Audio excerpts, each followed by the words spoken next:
All right, so this is session 4, I believe, now.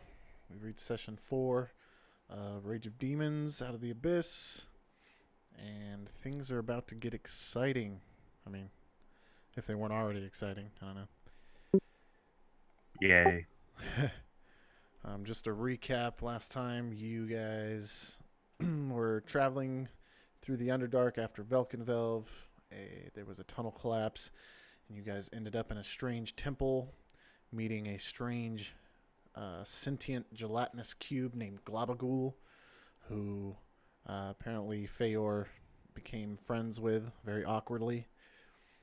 And you guys fought a lot of ooze. The temple itself seems to be oozing from the walls. And you found some treasure-ish.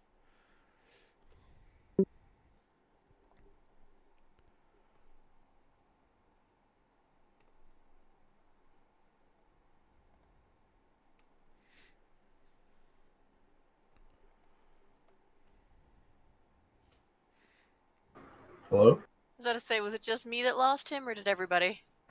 Yeah, I lost him. Yep. Let go, honey, we can't hear you. You can't hear me at all? Nope, now we can hear I, you. I heard you there.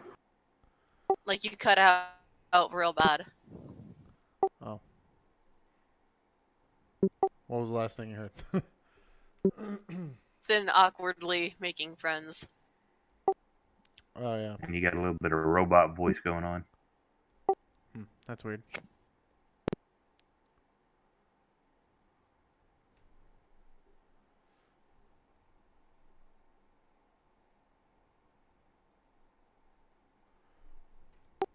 am I sounding any better You now? might need to up the sensitivity. Sounds okay now, yeah. Yeah, you sound fine. All right, so yeah, you guys, Fayore made friends with Globagul very awkwardly. You guys found some treasure after fighting a bunch of ooze, and that is where we are now. As you guys are still in the temple, looking for a way out.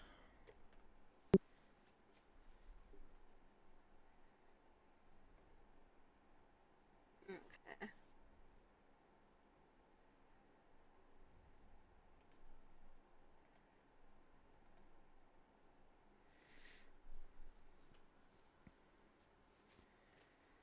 You're still cutting out just barely, like, oh. Oh, I haven't heard from the past minute. I heard finding a way out. That's all I heard. Yeah, that's what I heard. Damn, I don't know why this thing's cutting out so bad. Like I can hear you guys just You fine. might need to up the sensitivity.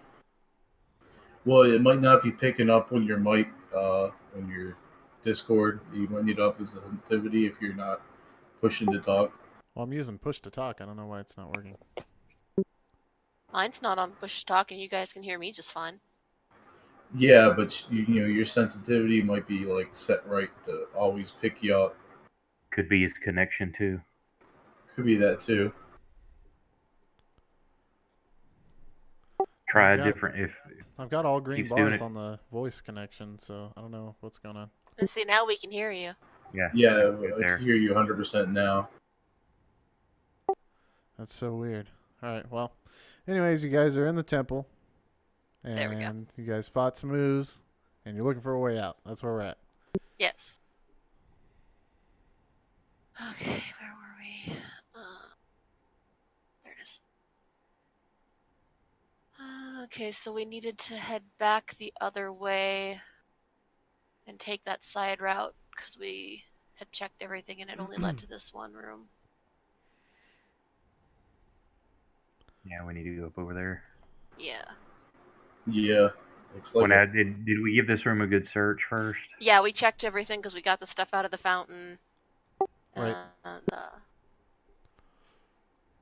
Everything out of the alcoves because it was just the oozes in the alcoves. Yeah, we give it a good search. I think everything was in the fountain worth value. Yeah, yeah. So we were good. We just need to head back the other way.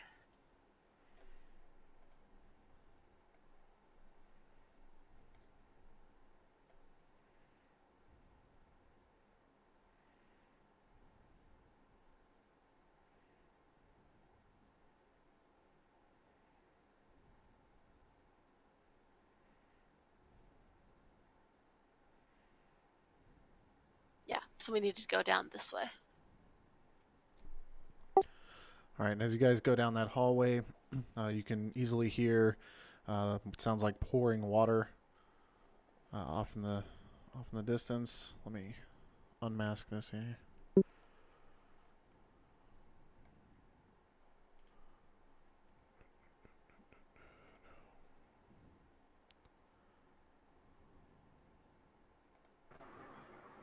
This is not.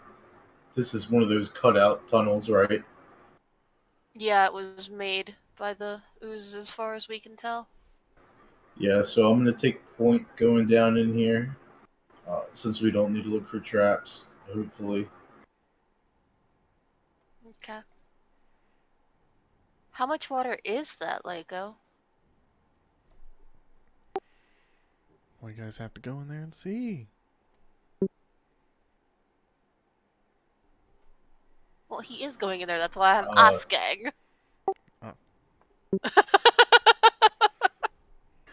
I'll go up to the edge there. Okay. And as you go into the edge, you see the ceiling is about 10 foot high. There's cracks in the ceiling from which the water is flowing. You can pretty much conclude that the cracks were caused by, probably by the tremor that happened that caused the cave-in the tunnel that you were in. Given the rate at which the water is flowing in, you can probably guess that soon it's going to pretty much flood the entire complex. Okay, that's Well, that's not good, huh? definitely not good because it's not leaving if it's pooling up like that. But it's coming from up above? Yes. Damn, you don't have the low light vision. Okay. I do. I I got was about dark to say, vision, I think. yeah. I mean, can you get a better look at the... I mean, is the room itself, like, got a grate or something? Like, should it be draining? Like, because obviously it hasn't started piling up till now, otherwise the whole friggin' temple would be flooded. Well, that cave-in just happened. Yeah.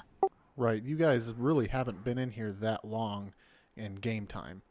So, you know, it started pouring into this little cavern when the cave-in started. Now it's about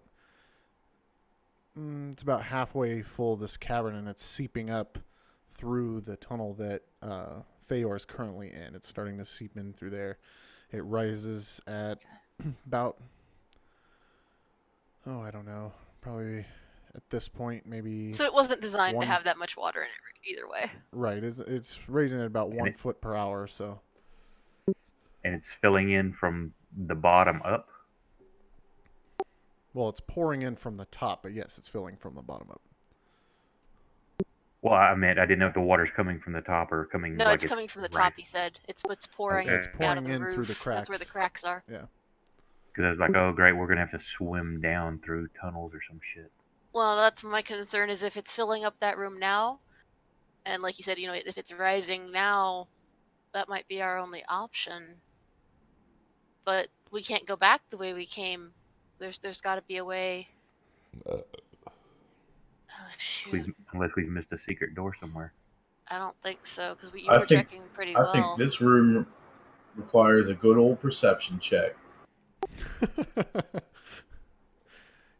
And you notice nothing. No, I'm just kidding. I was gonna say, You shit. notice water seeping in from the ceiling onto the floor. Well, with you, that's You noticed pretty, nothing new. yeah, that's pretty much the case. You do notice there's water coming from the floor. Fayen, however, you actually notice, you can pretty much gather that this rock that is up above is very weak and could probably be easily chipped away at. Smashed is what you're Yeah, saying. smashed, and we have to flood Hulk the tomb. smashed. How well do you guys hold your breath? Because you realize if we bring that down, it's going to flood so much more. Well, let's see if there's any like exit. You know, like a roof exit. Yeah, sure, why not? Some of the other rooms or something. Oh no, you mean in the other room? So we would have seen that. Well, I mean, but we couldn't have gotten out. You know, Just to Yeah, save but if you time, know what I mean? I'm gonna say no. There's no roof exits. Yeah, he wants us to. Oh. I just don't want you guys Might to as have well to get it go over through the with. entire Yeah. map, looking for something that's not there.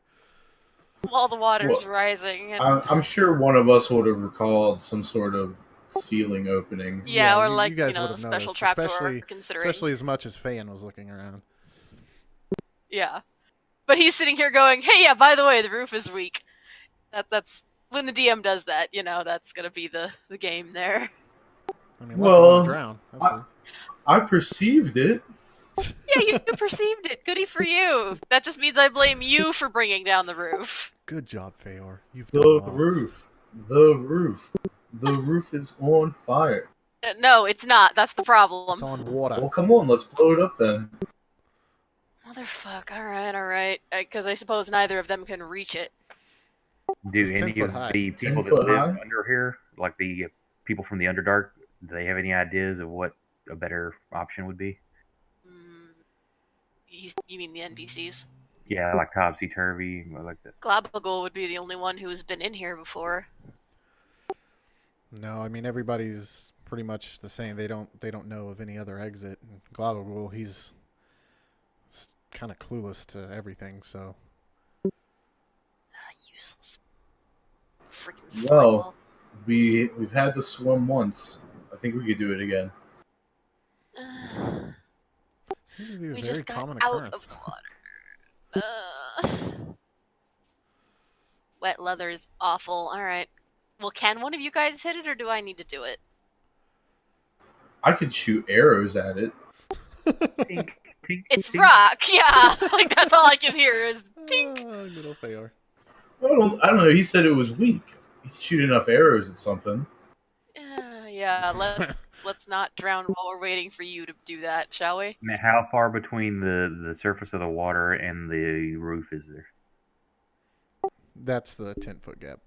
But I mean, the water's only probably about 1.5 feet deep. So altogether, it's probably about 11 feet, 11.5 feet. Because you could easily, I mean, your characters don't really know this yet, but you could easily stand in the water and it would only come up to, your ankle or your middle of your calf. Unless you're a halfling. I mean, Right. it's very possible to make. And you had to say the roof is on fire, frickin', because that's basically like the best bolt that I've got that wouldn't take up one of my spell slots is my friggin' firebolt. Well, you don't have to worry about burning the place down if you break through. Yeah. Right? Yeah. Yeah, you're not going to set anyone on fire, technically. Yeah, that's why I'm not looking at the shocking grasp, because, Come here. Yeah, you can While try I'm at that. it, Fayore. Yeah, everybody stand in this pool of water. Yeah, Everyone come stand here. in this Let me pool show of you a water. cool trick. I very much wish to show the elf a very cool trick. I've determined we're never getting out of here alive. Yeah. Good luck, everyone. So, did you have anything, You do a dwarf toss. Fayen? Did you have it? Yeah, right. Throw the dwarf at it. Well, my only, Because didn't you I have a guess pole armor there's so earlier? many of us. I've got that mace, but that's about it. Oh, you got the I have to mace. throw it. I think we could very easily create a pyramid of people to where one can just stand and melee it. Yeah. I don't think Or that's I a can good just blow it idea. up. Like, just let me fucking blow it up. Throw a rock at it. Easier Throw just a to get rock all at it. the water in one go and just be ready for it than try to chip Now, away at it. before we go, bringing down the roof, Globagol, would you be able to make your way through the water through the hole up there?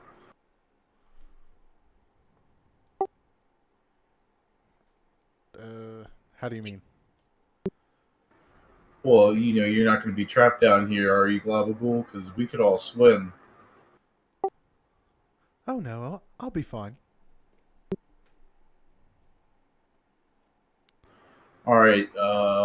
Can he get there? Can we get Glabbergold to brace himself across the entrance there, so if she shoots from behind him, if it's a big gush of water, maybe he can help hold it back. Oh, like I'm shooting at that without holding onto the wall for dear life. Right, but if he was in front, like if he could brace himself on both walls to hold it for any gush of water that could just bounce up against him. I don't think he could stretch enough to do that, and even if he could, that's going to be a lot of water rushing through there.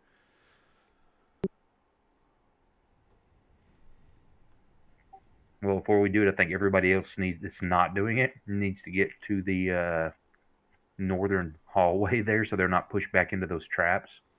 Yeah, actually, do we even want to worry? Like, we might just want to kind of crowd that hall. Like, best bet to brace against the walls, because if it comes down too quickly, we might not be able to get to the exit before it floods, and then you'd have to swim through that whole area. We're screwed either way we do it, so might as well just get it done. Yeah, like, I mean, just get as close as possible and brace yourself, and then just swim for it. Also depends on how big of a hole you create. So, I mean, if it's just a little Yeah, hole, then it'll rise slowly and you'll be okay. But if you, take down the entire roof, then... But it's got to be big enough for us to get through when we get to the top. Right. So it's got to be at least that big. Hold on, let me see. I don't think it has a size for the... If only you had Fireball. No, I only have Bolt. That's the thing. I'll just start shooting and let's see what happens. Yeah, worst case scenario, you gotta shoot another one. Yeah, see, it doesn't say what size the bolt is. Doesn't matter about the size, it matters about the damage. Yeah, 1d10. I figure you just got to do enough damage to this thing for it to collapse. Pretty much. Yeah. Let me see, do I have anything about that one? I mean, I don't necessarily have to save my spell slots. It's just, better option, I was thinking. How about this? You fire off one of your cantrips, and I'll fire off a longbow shot. Yeah. I mean, it does 1d8 plus 4. It kills things. It could shoot a rock. It destroys things. Well, he shouldn't miss. Right? It is possible. Right. Don't jinx it. It could. Yeah, it should be possible to miss. You can break your bow. I mean, it's 10 foot in the air. Yeah, Anything no, could happen. Snaps and the hits other him in one the I face. have is... The bowstring snaps, Technically, I do have the guiding bolt, which, I mean, it does give him an advantage. But... Are we that unconfident in my longbow skills here? That would be why I had it in the first place. But... I'm dex based. I could hit it and I could do damage. Don't worry. Yeah, better just to use up my cantrip so I don't waste a spell on it, I guess. Because the firebolt, I can just chip away at it. You throw a cantrip, I'll throw an arrow, and then we'll meet in the middle. Yay. Hopefully we drown, or almost drown, and live.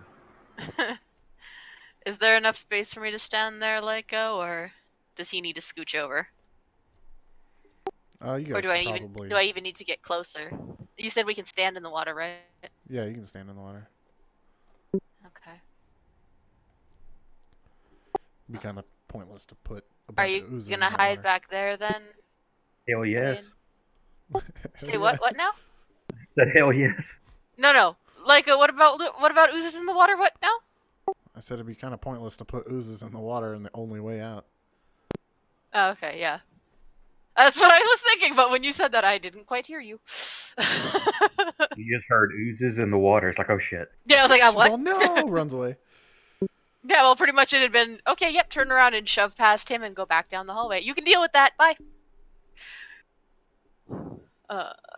Okay, so it's 1d10. I mean, how many times do I have to hit it? Just roll the hit. If you hit, can't then roll for damage. exactly, Start with 1. can't exactly target it. Nice. So that's definitely a hit.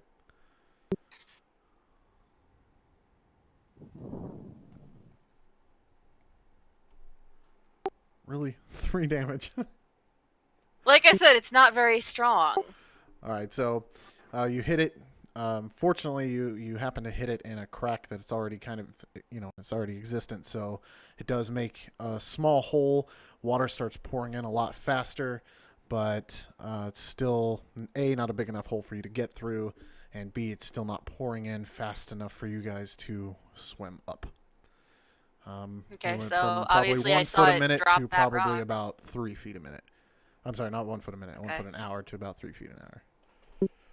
Okay, so still not really worried about it. I can see it coming down, but nothing like wave worthy. Right. So, all right. Well, I can obviously see that cracked it there, so that's where I'm gonna aim. You know. And Yay. Powerful your magic is. Yeah, fire against water. Fuck yourself. yeah, you actually missed. So Yeah. try Yeah. again. So I'm just gonna sit here and throw fireballs at it until I There we go. basically.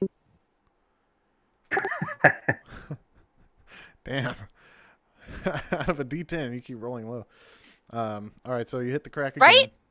Hit the crack I again. haven't rolled high a um, single time. More water pours in even faster.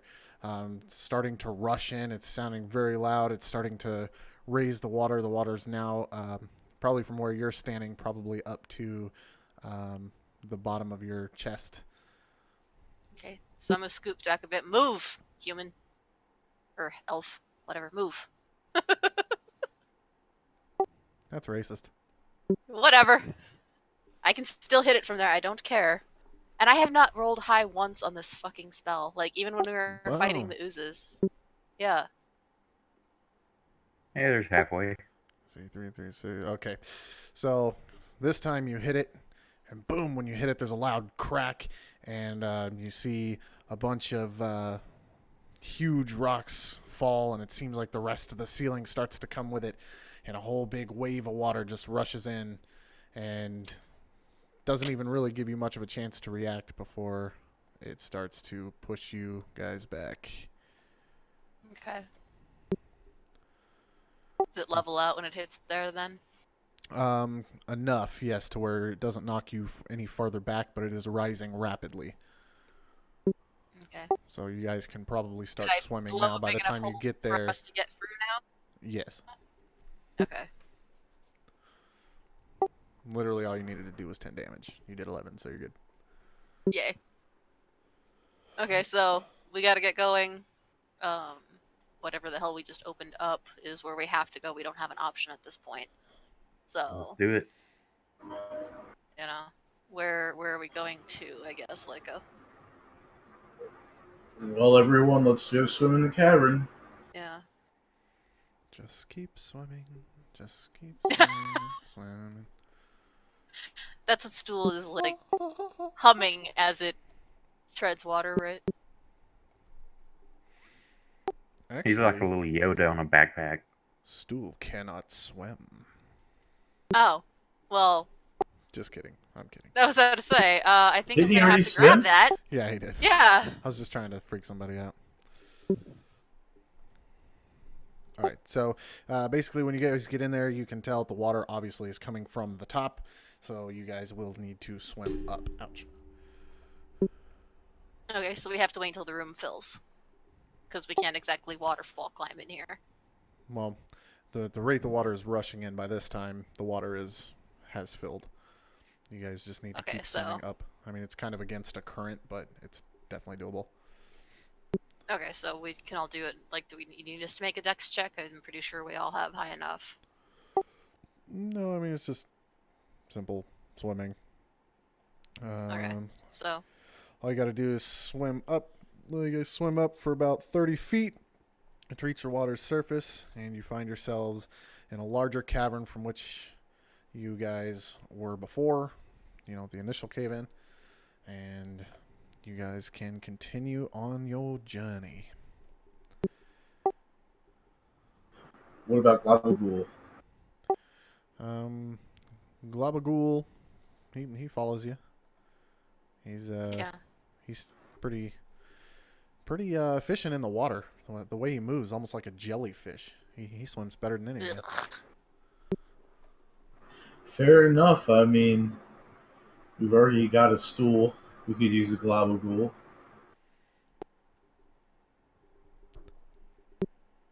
We could, be a 3-ring circus after this if we don't find any work. It eats people. That's his Accident. gimmick. Accident or not, it eats people. That sounds like it go over well in the Underdark. Everybody has flaws. He's a great thing. We'll build. I don't see a flaw in a stool. It's cute. You can be a garbage disposal for us. Oh wow. When it tries to eat you, I am just gonna stand there and say I told you so. Listen, if you ever want to be an assassin, get yourself a globogule assistant. Get rid of anybody you want. I can show you my assassin's poison, honey. That's not even a question. No, I'm talking about the body. It's just, melt it all up. And globogule gets to eat. Yeah, you just need to find some wild hogs for that. They'll take care of the bones too. Yeah, but wild hogs can't hold a conversation. You want to talk with it while it eats your He's friends. lonely, Good damn call. If a gelatinous cube can talk, I'm sure a pig can somewhere. Yeah, but if a pig's smart enough to talk, why would it be eating, like corpses? I was about to say, you can't make that argument. Yours is smart enough to talk, and it does eat corpses, so... Yeah, it's not a mammal, though. Let's get the hell Michael, out were of we in here. the other cabin yet? I'm just really glad that we're Yeah, swimming you and we guys can't are- have you this guys are good. conversation. I'm actually just trying to pull up the next little bit of adventure here. Oop. What the fuck did I do that for?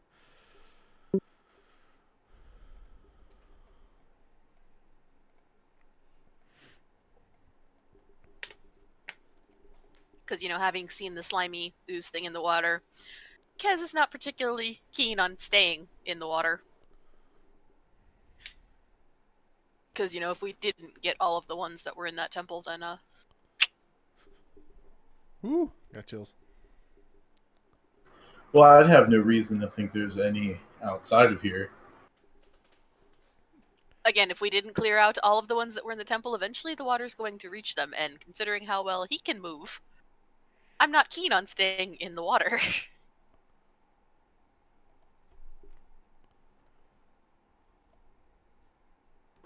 I mean, ideally, I don't want to swim all day.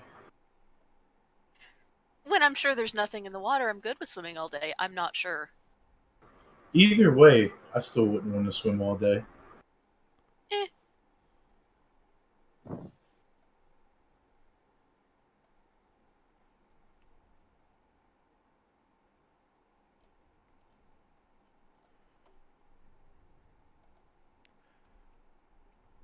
Alright, so I can't find a suitable map for this, so for a little bit we're going to have to use our imaginations. Yay. Alright, so the cavern you're in is just kind of big, round, with a small pond in it, basically, that you just got out of. You see an exit, entrance, whatever, it's both. You see one way out that leads, looks like, to the north.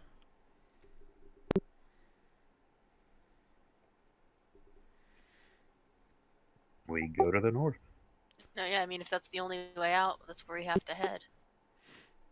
And search the area first. In the area, there's just... all right, cool. There's just different... There's a couple different types of fungi. A little bit of Fayore crystals, to illuminate. That's about it. I mean, if you guys want to take any of the fungi or anything, you're more than welcome to, but that's all that's in there. If they're useful fungi, we might as well take them, but... I would say I'd take some crystals for light, but I've got that mace now. Doesn't hurt to have them. They're native. Might be a little less harsh than the mace. Yeah, true. If there's any we can pocket and carry with us. Yeah, less aggressive, Oh, hey, look at my shiny glowing weapon versus, oh, hey, look at the shiny glowing crystal. Yeah, and that will blend in a little bit better, hopefully, too. Yeah.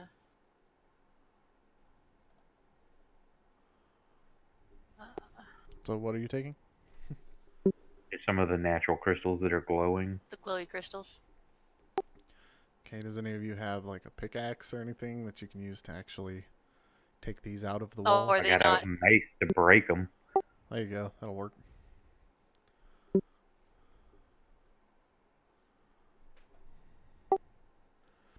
All right, and how many were you wanting to take? I just figure like a fist-sized chunk or something, just something I can put in my pack easy. Then if we need it for light somewhere without having to have super bright light, we could use it. All right. Well, you can go ahead and do that.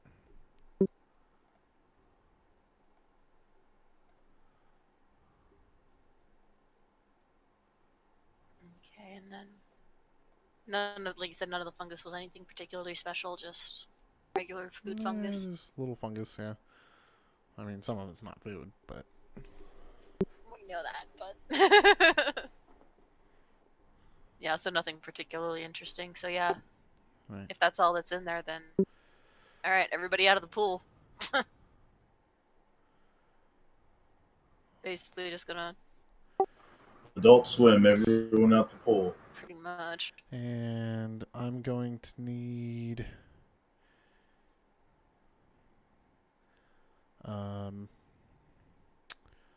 Fayen, I'm going to need you to roll 2 d10s. Percentiles or 2 tens? Just 2 d10s.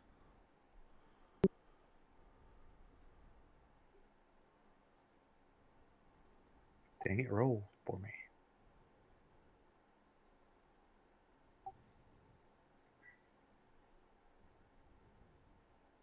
Hang on. I was about to say it's not a 10. Well, I bound it to my shift and then I let go of shift.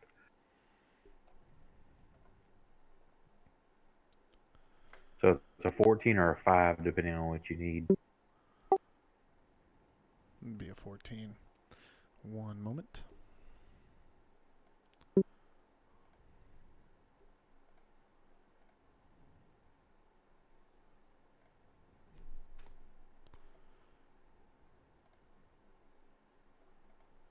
Well, whatever you're doing with him while you're doing that, we're getting out of the water. Drag stool up out of the water. I am not touching the slime. It can make its own way up. Oops, I didn't mean to share that with everybody. But as you Nice. take your big chunk of Kezzskull crystal,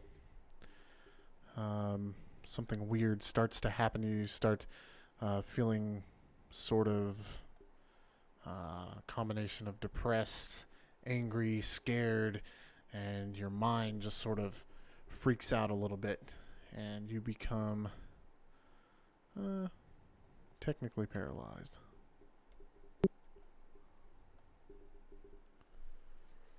And that's just Fayen. Correct. Okay. Where is he when he goes paralyzed? Taking a shot at that crystal. Mm-hmm. So, Like, he's in the water, or... no, he was up by the stairs. That's where the crystals were. On the wall. Do we have a map for that? No, he didn't. That's what he just said. Okay. No. Theater of the mind. Yeah, you Do I basically need to you notice basically that? retreat Like, do into I your need to check for mind, that, and you or- don't know anything. You don't really notice anything about you. You're so locked into your own brain. Because he would have stopped with his weapon in hand. Do I need a perception check for that, or can I just notice it? No, I mean, you guys notice he's just standing there. You're cutting out. Yeah, you're cutting out. No, I mean, you just notice that he's just standing there. Better. Ugh, this is fucking annoying. Tired of repeating myself like 150 times. There we go. Nope. You might want to try logging Or out. change the region of the Discord server and see if that helps. I was in a group the other night. It was bad. They changed it to Brazil, and it was the best I've heard. Discord sound.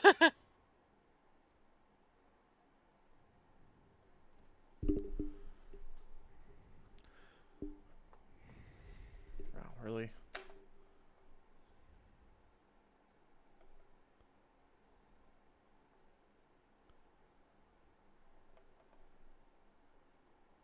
Ugh, I hate Discord so much. Hello?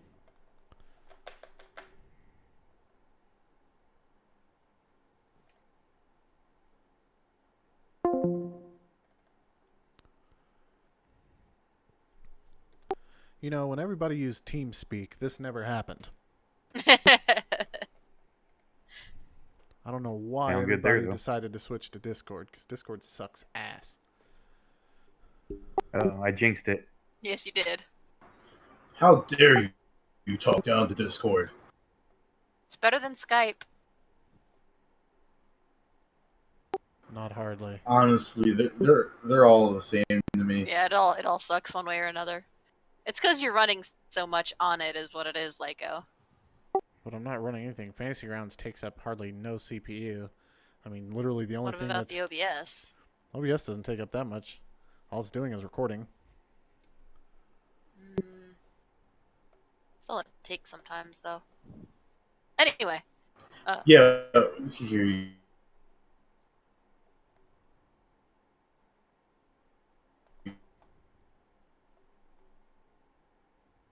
Yeah, around, as we're all getting out of the water. And he's stopped moving. I mean, would a perception let me know what had happened, though? I doubt it. No, you just see that he's just standing there. Right. Is this before or during or after I hit the crystal? Basically, you hit it, grabbed it, out of the wall or whatever, and then you just sort of just went blank. Failed your saving throw.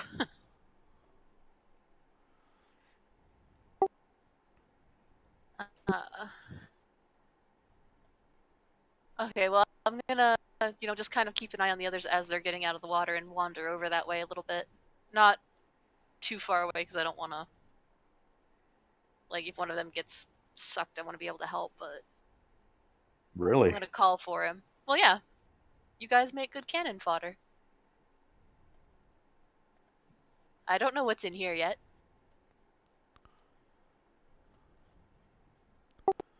One thing So I'm if I call still out to him trying and I to get no figure out, response? though, is it says that people have to make a saving throw against madness, but it doesn't tell me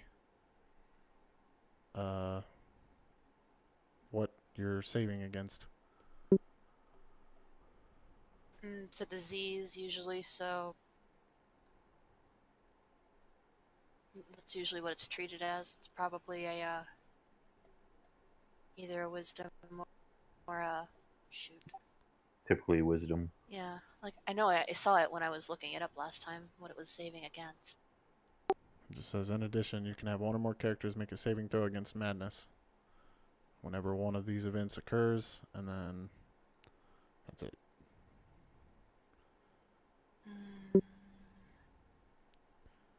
Then I go to the Dungeon Master's Guide for Madness, and it doesn't tell me shit. I'm gonna have to look in the actual book. Because it's a healing spell that can cure it, so... I'm reading that it's a wisdom save for madness.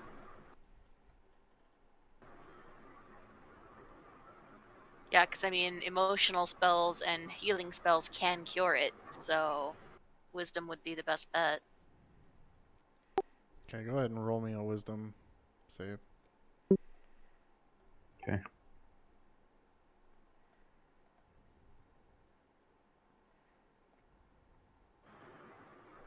Resisting a madness-inducing effect usually requires a wisdom or charisma save. Yeah. Doesn't matter, I missed it. Yeah, you really missed it.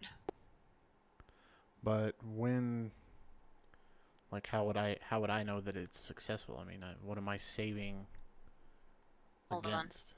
It's a 6. It's DC 10's, I think, the lowest. Yeah, DC 10's the lowest, and I Oh, guess I'm it sorry, really there just is a 5 for something that's trivial. yeah, it just depends on the situation, I guess. I don't know what DC 11 or 12 or 13. It's I guess it's DM discretion if it doesn't specifically say. To say calm emotion can suppress it unless a restoration will remove it.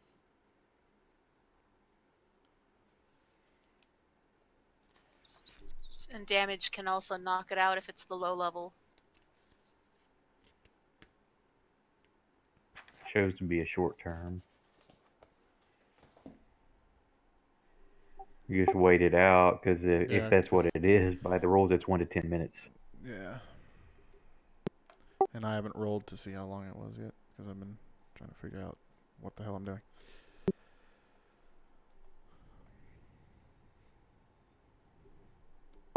All right.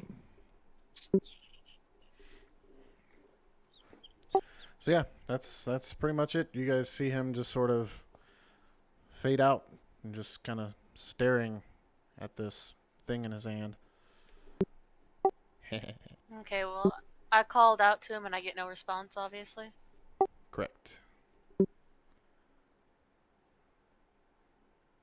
We take his shit and leave him here. Don't Dude, tempt how her. shitty would that be? Shush, don't tempt her.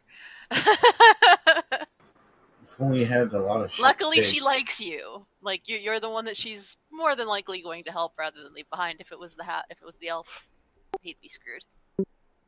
Well, no, because I guess you'd help them, but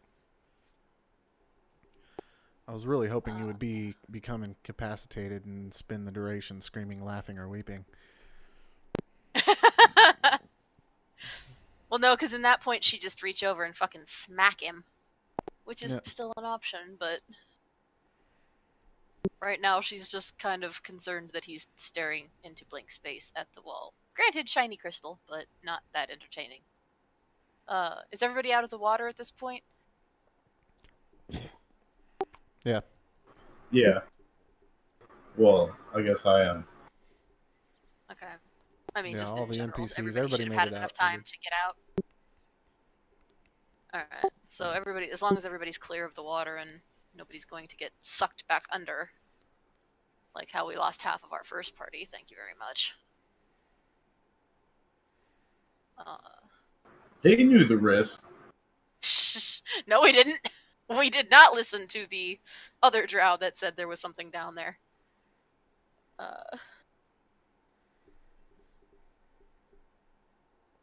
So I'm gonna, if everybody's clear of the water, I'll just kind of wander that way, like, not drawing attention to myself because I have no idea what's going on. And I'm not going to encourage them to, like, come I'm charging waiting to over hear if just in Fayor's case. got any ideas, because his are always the best. I'm Well, not telling him anything, so unless he's noticing on his own. His are always When the most in creative. doubt, when in doubt, roll perception. Have you noticed? Oh, damn. Well, now he noticed. He noticed, and he can tell you exactly what happened and when it happened. Right? Mm.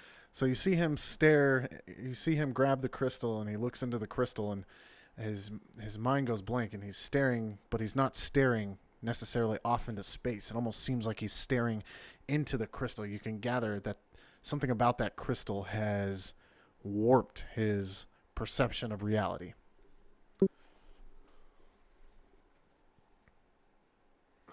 Well, I noticed this, and I suppose I noticed Kezzskull walking over to him. Yeah. Hey, Leica, would I recognize the crystal? Yes. Okay, that's what I thought. So I know what it is then.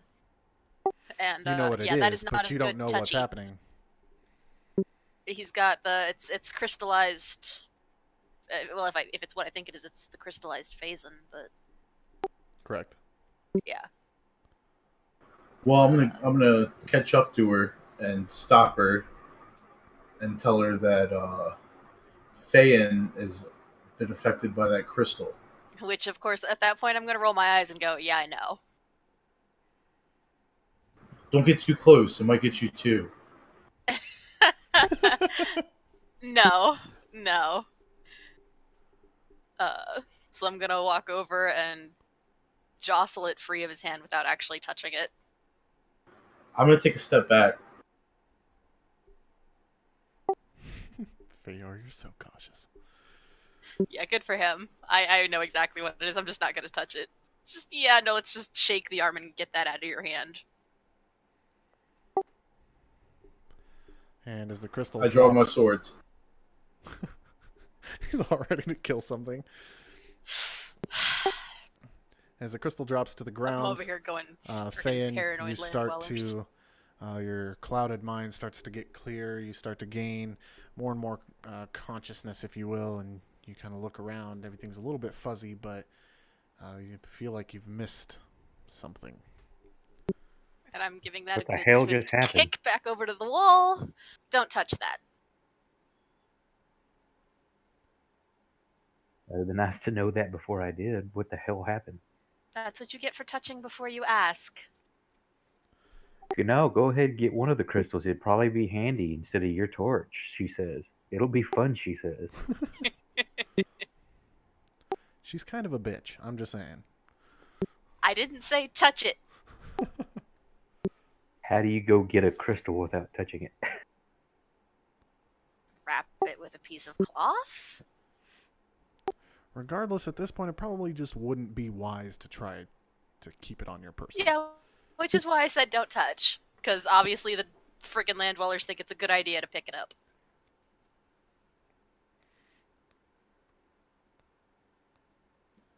So I will stay with my mace and spark a torch on it. Sounds good. But we don't need it. We can, well, I can see anyway. Now I can too. Like, pretty much all of the NPCs and me can see, and you guys are just kind of like, yeah, that doesn't help us. Well, Fayore can see. He's got dark vision. So. At least it's a cool green flame. So now that we've settled that, none of you touch. Okay, onward. Yes. Globagul's just in So the the back. stairs are up or down?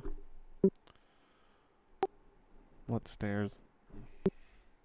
Oh wait, did you say stairs? You said an exit. Yeah, it's just a Just a cavern or pillar. a tunnel that leads out. Cavern. Okay. Anyways, to speed things So we're along, gonna go that way, cautiously. you guys go through many, many tunnels. You guys are traveling for what seems like hours and hours, twisting and turning through more endless, mind-numbing tunnels. And then I need you guys to roll passive wisdom.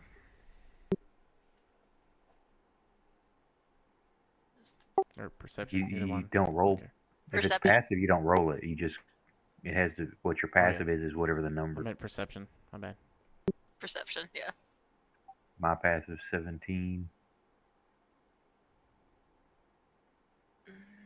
Perception.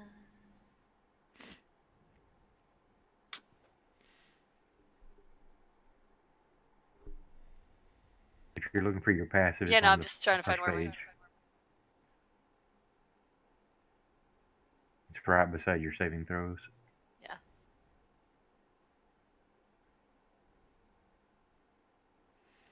Now, are you wanting an actual roll or just our passive? No, an actual roll for perception, sorry. The passive will be a little bit later.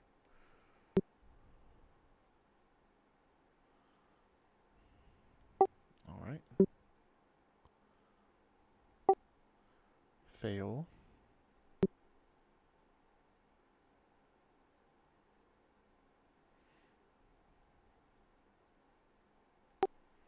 I guess Fayore doesn't want to notice anything. What happened? I'm sorry. He's all, ooh, pretty. Considering he's the one that slayed on it, he doesn't need to be paying Right. attention, apparently. He just kind of osmoses things. I was reading something about two-weapon fighting. I'm sorry. What happened? I just wanted everybody to roll perception. You cut out. Roll perception. Roll perception. He did. Damn. All right. So apparently, Fayen. Between No, me and no. Fayen. That one you're seeing up there, that 20 was to notice what happened to me with the gems. Oh. Right.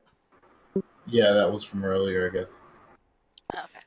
All right. So Fayen, off in the distance, you hear a strange noise, and as you get closer, sounds like it's coming. The tunnel ahead of you kind of turns to the right a little bit, and it seems like around the corner you can hear. Almost sounds like somebody arguing with somebody. Sounds like an intense argument. Lots of grumbling and shit like that. Okay, I throw up my hand for everybody to halt, and I douse my flame. And What's as you going get on? even closer And to I'll the look. I know they can see me. I'm gonna kind of point towards my ear and like cup it, like to kind of like, hey, listen. Okay, so the other two of us didn't hear anything, Lyco. Can we check again now that he's pointed it out to us? now that he's pointed it out to you, you guys are close enough. Now that you guys are actively knowing to listen, you guys can hear the same thing. It sounds like an intense argument. Somebody's seems upset about something, but it's around We the can't corner hear and in the exactly distance. what they're saying. Right.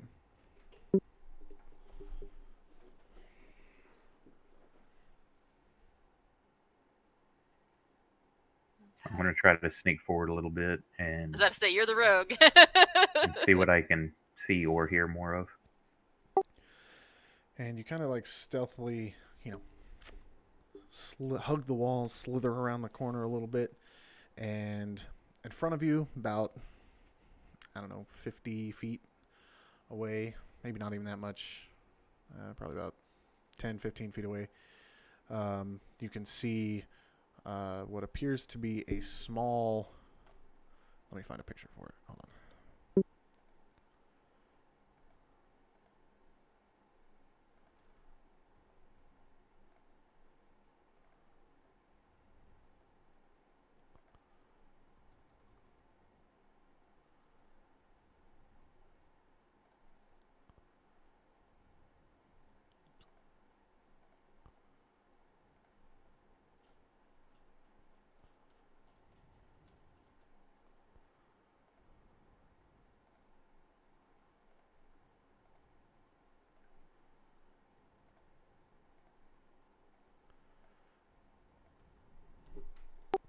A small dwarf-like creature seems to be staring at the wall. He's taking no mind to you whatsoever, and he's staring at the wall, and he's just grumbling and shaking his head, and just, really, really grouchy. Seems sort of anxious and impatient about something. And it's the argument is with himself. Correct. Okay, now do I recognize this? Wasn't there one of these in the cell with us? Yeah, he looked quite a bit different, but yes, there was a Darrow in there. That's what he is a Darrow. He is basically an Underdark dwarf, I guess. Okay, I'm gonna try to stealth back to the group to let them know what I'm seeing. Okay. So he's describing it to us. Either way, you I make know it back enough to about them it to pretty know good. what it He's is. pretty intense in his conversation. Okay, yeah, there's the other Darrow. Do I remember? If I remember the name, I'm gonna say there. And I'm trying to be very quiet, like whispering in an ear, to pass on to her. Do we have anything shared in common for a language? You and I? The whole group. But part of what we need to do, we need to get these spores back on us so we can communicate mentally. No. I am not sharing my brain with you guys again. That is not a thing that is happening. But All right, let's see. there's one of those dwarves like the one that was in this cage with us. We should all share common, if not elven. Well, I didn't know if anything like a silent tongue kind of speech. I know sign language, but you guys wouldn't know it's Drow. And I don't know if thieves can't, and y'all wouldn't know that either. Yeah, I mean, doesn't seem like you guys have really any language in common other than common tongue. Common. Yeah, so I'm just gonna have to whisper. So yeah, there's another one of those deep dwarves, like the one that was in the cell with us, And I arguing would with know what a himself. Darrow is, I assume. Like, explain what he looks like with the Yeah, you staff would, and everything. So I recognize it as a Darrow, and a Yes. Darrow? Here? Arguing with himself. Not like the other one was all that stable. No, he appears to have a staff. Did I see him like looking at a wall? Like, is there runes, or was he arguing over something, or pacing, or what was it? All you could see from where you were was that he was looking at a wall. He was very intense on the wall. No. He He's was just staring at a wall. I'm not sure what it was, but he's just arguing with himself. Is it just the one? That's all I could see.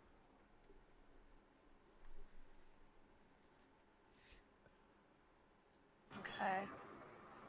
Any way we could slip past him? How could try. how wide is the hallway? I doubt it very much. It'd be big enough for you to just slip past him. Yeah. Okay, Probably about 10 feet real wide. quick, at be right least. back. Yep. Do we want to slip past, or do we just want to knock him out? Well, is he an enemy? That's another question. I mean, as far as you guys know, he hasn't posed a threat. I mean, yeah, he's arguing with himself, but you don't know if he's dangerous or not. Yeah.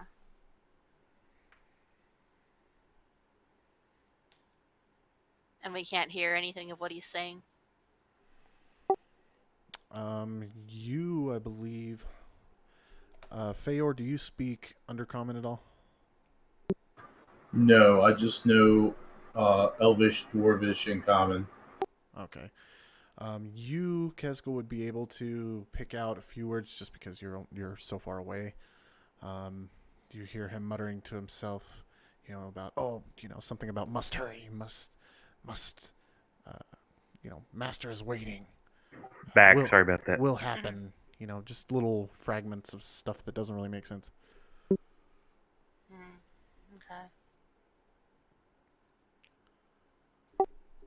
And while you think about that, I gotta go to the bathroom. You cut out again, Leica. You cut out.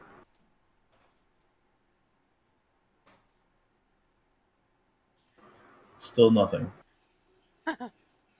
I caught an I got, so I'm assuming the rest of that is got a P or something. So Yeah, more than likely. All right.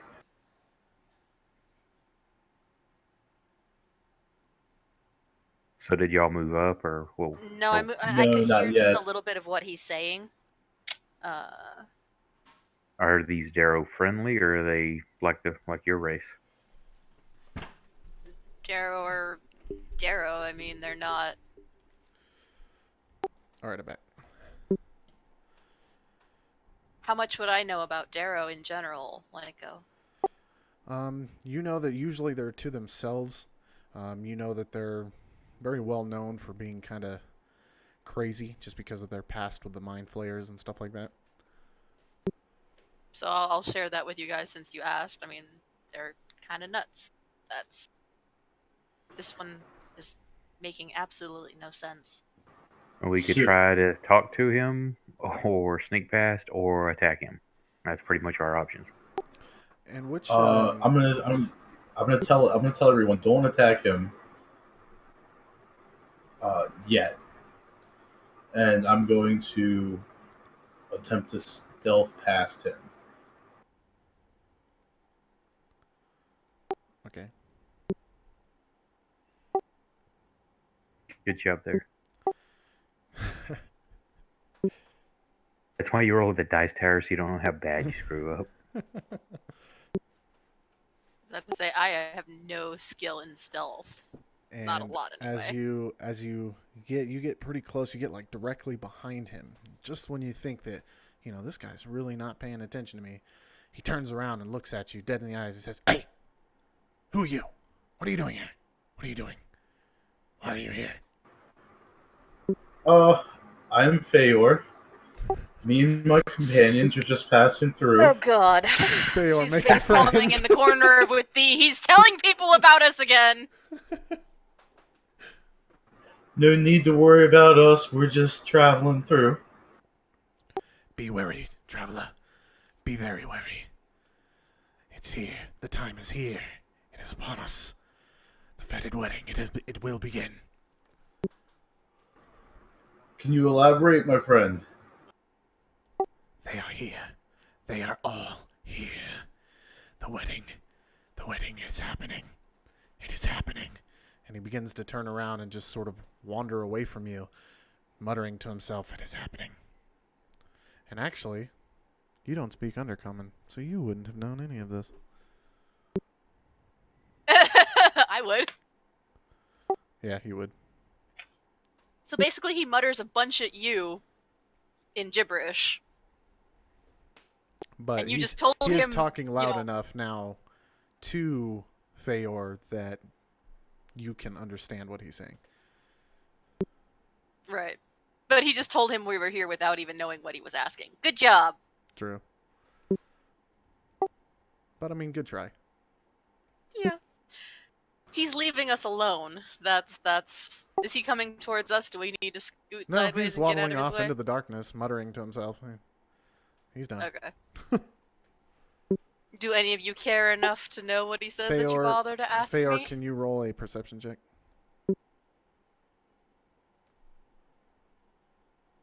I see nothing. Jon Snow. Considering Yeah. I can understand him, would I need to roll a perception as well? Fayore's still trying to figure out what since the I'd hell's actually going be on. listening. Do what? I said I'd be listening at that point. Would I be close This enough to is notice it? to notice something that is right in front of him, actually. Oh, okay. So we're gonna walk past it anyway.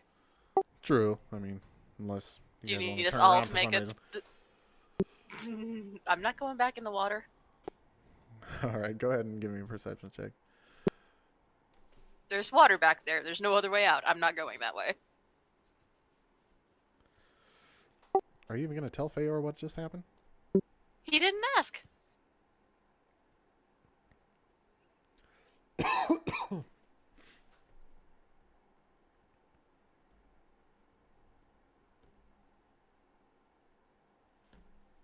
Are you guys going to ask? Because if not, I'm just gonna keep going.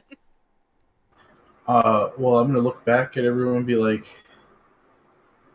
let them know he seemed to say some goofy things and then wander off. Nothing to worry about.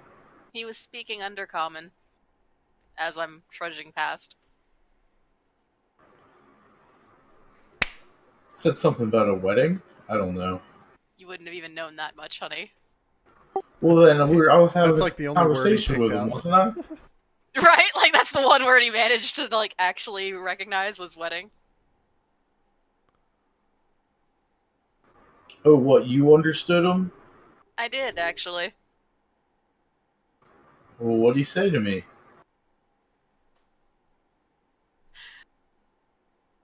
And see, now you're being snarky again. This is the point where you combine your player knowledge and your Yes. white wedding.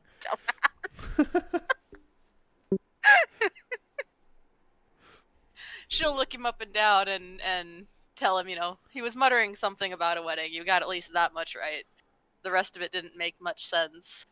Talking about hurrying and something else being there.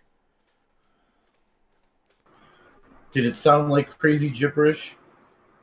Sort of. He was coherent. Well, what was he saying? Am I gonna recognize this, Lyco? That looks real familiar. Yes, you would know Yeah, okay. exactly what this is. So I'm gonna stop right there, and I'm now ignoring the pesky questionings. Pesky And, pixie pestinobi. Yeah, pretty much. And just kind of stopping everyone, like, whoa, hold up, hold up. And for those of you who don't know, well, I mean, are you going to share the meaning of this to them? I just told them to stop. Are they going to ask me why? No, I'm just gonna stop. See, he's smart. So he He's stops. looking at the flame What in about his you? face. I hide in the shadows. Well, I mean, I stopped and I'm like, I look at you. Okay, so he stops. Yay, good. They're listening to me. All right, you guys should roll a perception check, both of you. Yeah, now that I'm saying something. Damn. So now they see it. Now I see everything. Fayore Except it notices means every nothing to atom in you. that place. Fayen can feel the sounds. Except that means Sorry, very Fayore. little to them compared to me. Right. You all notice this symbol. Just for, the sake of this is probably going to happen. Are you going to tell them what the symbol means?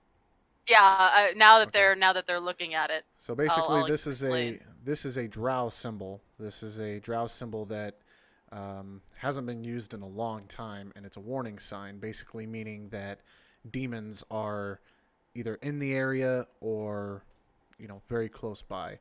These are usually magical sigils that are etched into walls, floors, trees, whatever. Nice. Is this the only way we can go? And now his muttering makes more sense. And you How can tell old that is it? this is scratched into the wall, and it starts to make more sense to you, Fayen, that when you were seeing him arguing with himself, that's exactly what he was doing, was etching this symbol into the wall. And it seems to have a sort of strange glow about it. So this Can is I what he perceive was the messing with. magic on it? Because I saw it What? straight off the bat. Would I have noticed the magic on it? Oh yeah, you all notice that there's something weird about this. What kind of check would I have to make to analyze that? Like the magic part of it. You would have to have like some sort of something equivalent to like detect magic or like a dispelling type of thing here. No Arcana check? No, it's not our. Well, Yeah, I mean, yeah, to you know could- that you what the could do symbol that. was for, that would have been an Arcana check. well, not necessarily, because Arcana would be any and all things magic. So, I mean, you Yeah. could, but I mean, unless it's high, you're not really gonna understand everything about it. You're just gonna know, hey, this sigil I only knew is because it's a Drow embossed symbol. with magic. Yeah. But not all of these symbols are typically embossed with magic. Just this one, you can feel. This one's is, shiny. Yeah. I mean, I could make an attempt at the perception as well. Well, so But- this crazy dwarf wrote this like just now on the wall. Correct. So why would that mean anything to us? He's obviously crazy. Might not. It might not be any demons anywhere ever. He's This is very using true. Drow language. I mean, he's using undercommon, I don't know. This is a Drow symbol. That's very unusual that any other race would be using it. I mean, he's crazy. I'm not too worried about it, so I'll be like, let's go, everyone. I'm not Crazy going guy, jot down anywhere. a symbol. Fine, go take a swim. Let's all go. Right. Is You there- got one way The in, only one way it's out. only one exit. Yeah. I am not going any farther until I'm very sure that there are no demons around here. Well, You do wanna you get want to wait eaten, for them to have show at it. up? We could go catch up to that guy if you're so concerned, because he wrote it. And he went past this area he marked.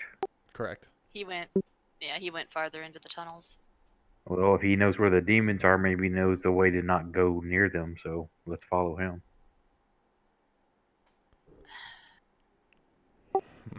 Or we can wait that here for glow demons. is just very disturbing to me. Yeah, the symbol itself seems to pulsate with like a dark kind of, well, with a darkness basically. But I mean, other than As that, long as there's nobody really touches no, it. there's Yeah. really no. I mean, I'm gonna I'm gonna go as far away from it as I can and walk like pressed up against the other side of the wall, because I don't want anything to do with that. Just instinctively. Oh, don't Jesus you dare, Christ. Fayen! Don't you dare! I was just clicking a button. God, don't even. If you were to start swinging at that, I'd tackle your ass. So is that an official attack? Do not. Now I'm tempted to do it. Don't you dare. I will tackle I mean, you. that was a pretty good roll. I there, will bud. fucking tackle you. She sees you That's a good lining up one. on that, That's a she good is one. going to take you. Like, she will fucking tackle you. She will be yelling and alert everything within hearing range of a don't! If you line up on that. Swear to God, she will. Fayor's tapping his foot. He's waiting for y'all to get ready. I'm trying to figure out if this is, if this is legit happening or, Yeah, Fayen, No, are you serious? I Okay. actually, I clicked a button. It wasn't that I was trying to. I was just like reached over and tapped the mouse button. It was on my Alright. attack. Like, I'm trying to decide if I have anything that could tell me what that is. Now but that I'm just- one, maybe that one's the one I used. Yeah, don't you fucking dare. Like I said, if she sees you lining up on that to swing at it, she's gonna tackle you. but No, she's I'm too gonna busy see it in pressed the against shadows the wall. and start moving forward. She's up against the other side of the wall watching it as she scoots by, yeah. But if she sees him lining up on it, she's gonna tackle his ass. Oh man, that would have been classic. All right, so you guys pressure on. So yeah, she is thoroughly displayed, but we're gonna keep going. Nah, I don't want to touch shit anymore after this crystal. Good for you! Look, it can learn! Oh, that's funny.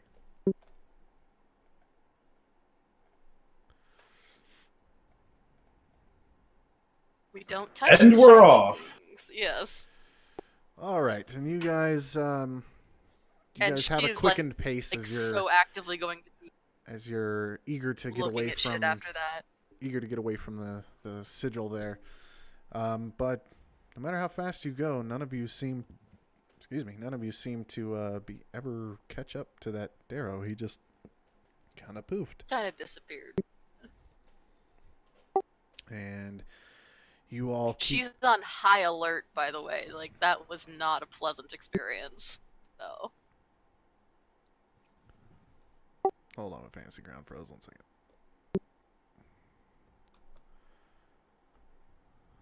She doesn't care what you surface dwellers say. Demons are a thing, and we are not fucking with them. And you spend another few hours twisting and turning through caverns. There's several different options and forks in the road that you can take. But your journey leads you to a giant, massive cavern that is probably 100 feet high, if not more, and goes as far as the eye can see, very dimly lit. And it brings you to...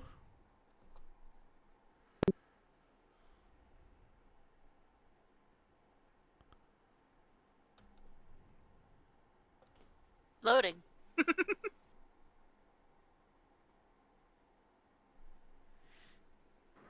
It's so massive it must load for days. Right.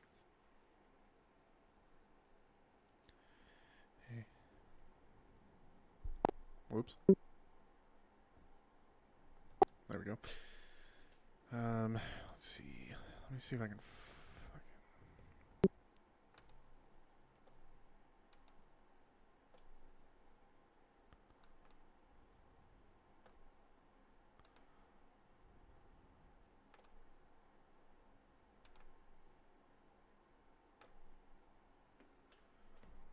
Alright.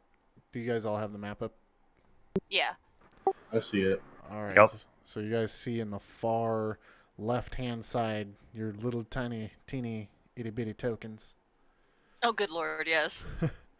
Alright, so you guys are coming... This place is fucking Excuse me. huge. You guys are coming from that direction. You guys aren't quite that close to the massive gate that's right there yet. But But we can see the cavern. But you can, yes, you can see the cavern. You can see the majority of the city there, if that's what you want to call it. Village, more like. Very, very large village. Sloobludop. Doop. Sloobludop. Also, to the, let's see, that would be your left of the village, there seems to be a massive body of water that just goes farther than you can even see. And again, I have to ask, is she going to be familiar with this place? Negative. Okay. I don't know how well a civilized town will respond to our gelatinous friend here. It's not any weirder than some of the things I've seen down here.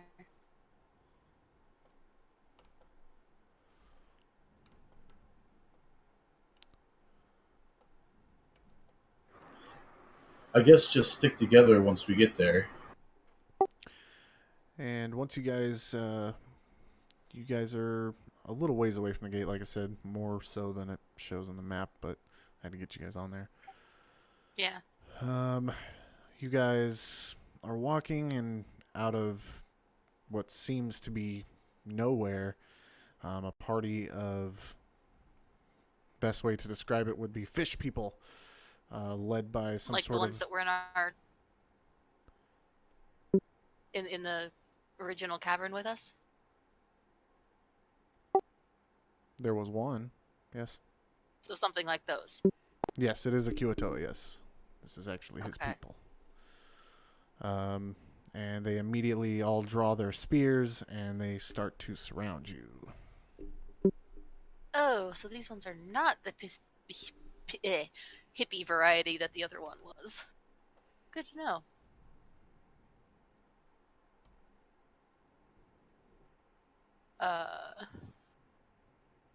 So I'm up for circling and trying to keep an eye on all of them. I draw my swords. There's really no map for this encounter, so... Right. If they're encircling us, I'm gonna put my back to the group and, keep an eye on the ones that are currently threatening. I'm gonna go diplomatic. I'm gonna go diplomatic at first if I can. You just said you're gonna draw your swords. That's not exactly diplomatic. It is when you got one drawn to you.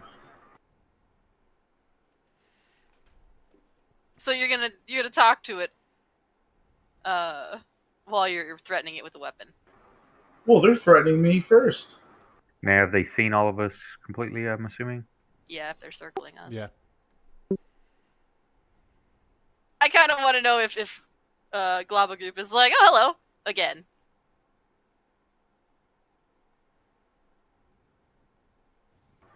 I feel like a persuasion check, I can take one before combat. I don't know how anyone else feels about it. You're welcome to try. I am not going to talk to the fish people while they're threatening me. Well, as they surround you, they kind of hiss at you in a weird, guttural yet bubbly voice. Something like... Hold on, I'm trying to think of how to do the voice. like they're treading water. They kind of like they're almost. It sounds like they're talking underwater. Like they talk like this, but. That's pretty good. That's actually pretty awesome. Right. So, I guess it would be like, you are coming with me. You will be a sacrifice to the deep sea mother. I can't wait to see the video on this. Right. I'm not proud of myself right now. I'm no one's sacrifice. I'm gonna make a persuasion diplomacy check. I'm going for one of my daggers as I say that. And I'm gonna be like, if you want to live. You just told me I'm gonna be a sacrifice. We would make terrible sacrifices. we would make just the worst sacrifices, and it would just anger your sea creature. I would highly recommend calming down. She's not going anywhere with these guys. They just told her she's going to be a sacrifice.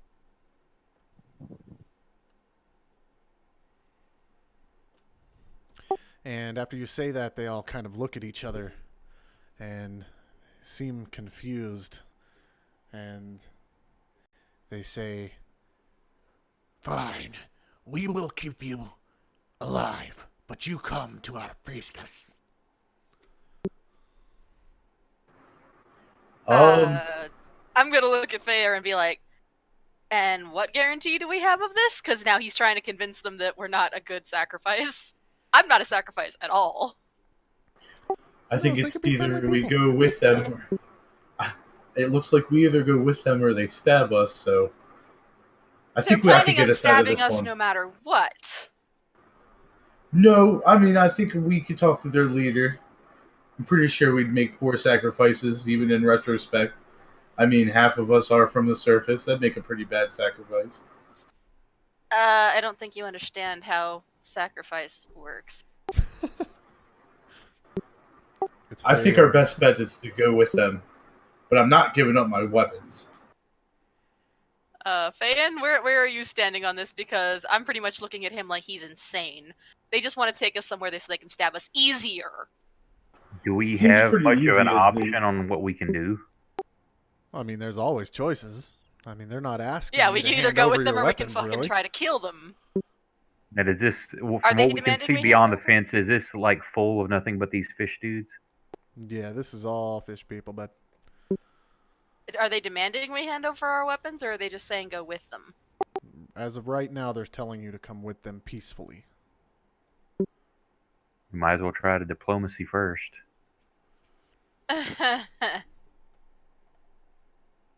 Is there any kind of lighting around here? Yeah, I mean, in the I can see everything, so... in the city, there's different, like they have like torches and stuff like that. That keep the area pretty dimly lit. Also, you have your Fayore crystals scattered throughout, but I mean, it's lit, but it's not like it's not like sunshine. I just didn't know if I still needed my torch or not. It's not lit. No. Bam. It's good enough to see by. You guys could see as if we were in a normal upper area. Like if you were in a really dimly lit pub, that's how lit it is right now. Yeah. This place is lit. For the Underdark, yeah. Are any of the other NPCs gonna side with me on this? Like, are they all just chill with going with the fish people that are threatening to make us sacrifices?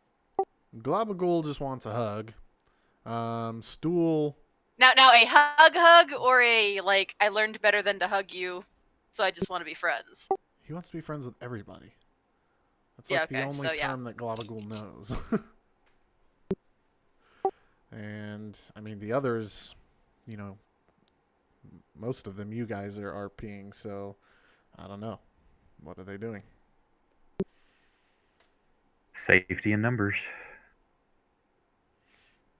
Because, I mean... I That's the forgot thing, is which two I had. personality-wise, are any of them... you had I the elf chick. I have Jim Jar. I had and- Turvy. Top-tier Turvy. I've I got think I the had Eldith dwarf. and... Oh, you have the dwarf. Or who do I have? Yes, Yeah, You the have dwarf. Eldest. You have you do Stool and Eldest, and I know I have Jim Jar. I had one of the twins. I think you two split the twins. Yeah. And That was it. I had two of them, or at least one. Yeah, you had Stool yeah, you had Stool and Eldest. and the Okay, dwarf. That's what I thought. Okay. I had one of the twins. Fayen had the other twin, and Sin had Jim Jar. Gotcha. But, like, personality-wise, are the were-rat gnomes going to know these things? Do they recognize them beyond the fact that they were in the cage with us? Yeah, I mean, they know who Kuo-toa are. I mean, these people have spent their whole lives in the Underdark. They've dealt with Kuo-toa. Do they understand what they're talking about when they say a priestess and a deep sea goddess? No. No? Okay. Well, when it comes to me and Jim Jar, I'm gonna be like, Jim Jar, I bet you a flag in the ale that could get us out of this one. Oh, God. Yes. Yeah, sound quality just went to hell. You just lost one flag in the ale, mate. Yeah, pretty much. Better? Fayen? Better? I don't think he can hear us at all now. I got you. It was Okay. friggin' my voice meter started jacking up. Okay, boy. yeah, I hear you fine. Yeah, you're good. And again, none of the NPCs recognize anything about this to warn us about, so... Worst case scenario, we have to fight anyway. And he said, I don't recognize any of it, so...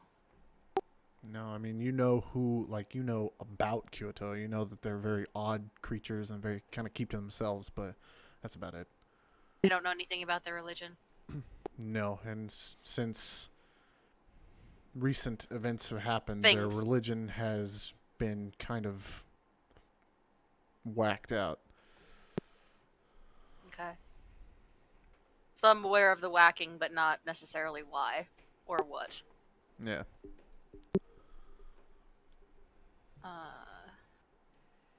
You definitely never heard of Kuo-toa sacrificing people to a deity. Right. So this is really peculiar for me. I am not pleased with this situation, but I can't fight them all by myself. I think the best approach to this fight's a diplomatic one. Yeah, you can think that all you want. I'm Fayore, not you are going such to a hippie. It is ever. amazing. But if Fayen's not going to back me and none of the... He's kind of like a Jedi, you know. How do you break through this door? Well, did you knock first? No, fuck knocking. If the deep gnomes only recognize them from name and not, I can't see them particularly starting a fight either. They'd rather just escape. At least I would assume. Would you agree with that, Fayen? Yeah. You're playing the other twin. No, I've got Eldith. Oh, wait. He's got Eldith and You've got the other twin. I've got Topsy and Tool, or Kirby and Tool. Or yes. Okay. So I've got the other twin. So is that a good enough? That's a fair. Yeah. They're more escape than dead on. Yeah, I mean these twins. There's only one place in the Underdark that these twins want to go, and none of the places we've been so it's far not is any here. of them. Yeah. Yeah. But they're not up for fighting either. I mean, they'll fight their way out, but if they have to, you know, they'd much rather just try to live, you know. Yeah. If they put us in a cage somewhere, we can get out later. True. I'm not trying to let it get that far. Yeah, you keep thinking that. Fayor's got PTSD from freaking being locked in a cage. I've had enough of that. Yeah, see, except I live down here, and that's pretty much what happens when you take the diplomatic approach, is you always end up in the cage. Well, we're not dealing with Drow. Everything in the Underdark does that. I don't care whether they're friendly or not. They all have cages. Begs the question why I came into the Underdark in the first place. Because you're dumb. Because you didn't have a choice. Your ass got caught. You didn't have a choice. But getting caught makes you dumb, so. They lured you into a carriage. Well, you live here. Don't even start her on that logic. Don't start her on that logic, because it doesn't apply to Drow. You live here. That's, like, way worse than visiting. I live here, and I expect everything to put me in a cage. You came down here, and you expect to be able to get out of the cage by talking at it. Guess whose logic wins there? I mean, it was effective. Yeah. Well, so far, you know. Basically, she's outnumbered at this point. Yeah, we gotta choose. And she is making her displeasure very, very, very much known. that knife is not going away anytime soon. But she's not going to try to fight him until you guys have figured out and are going to help, because she's not going to try it on her own. The drow is displeased. I'm shocked. Drow's just pleased and is going to stab you in your sleep if you get us killed. If you guys don't decide soon, they're gonna all stab you. So I'll be like, okay, we will see your high priestess.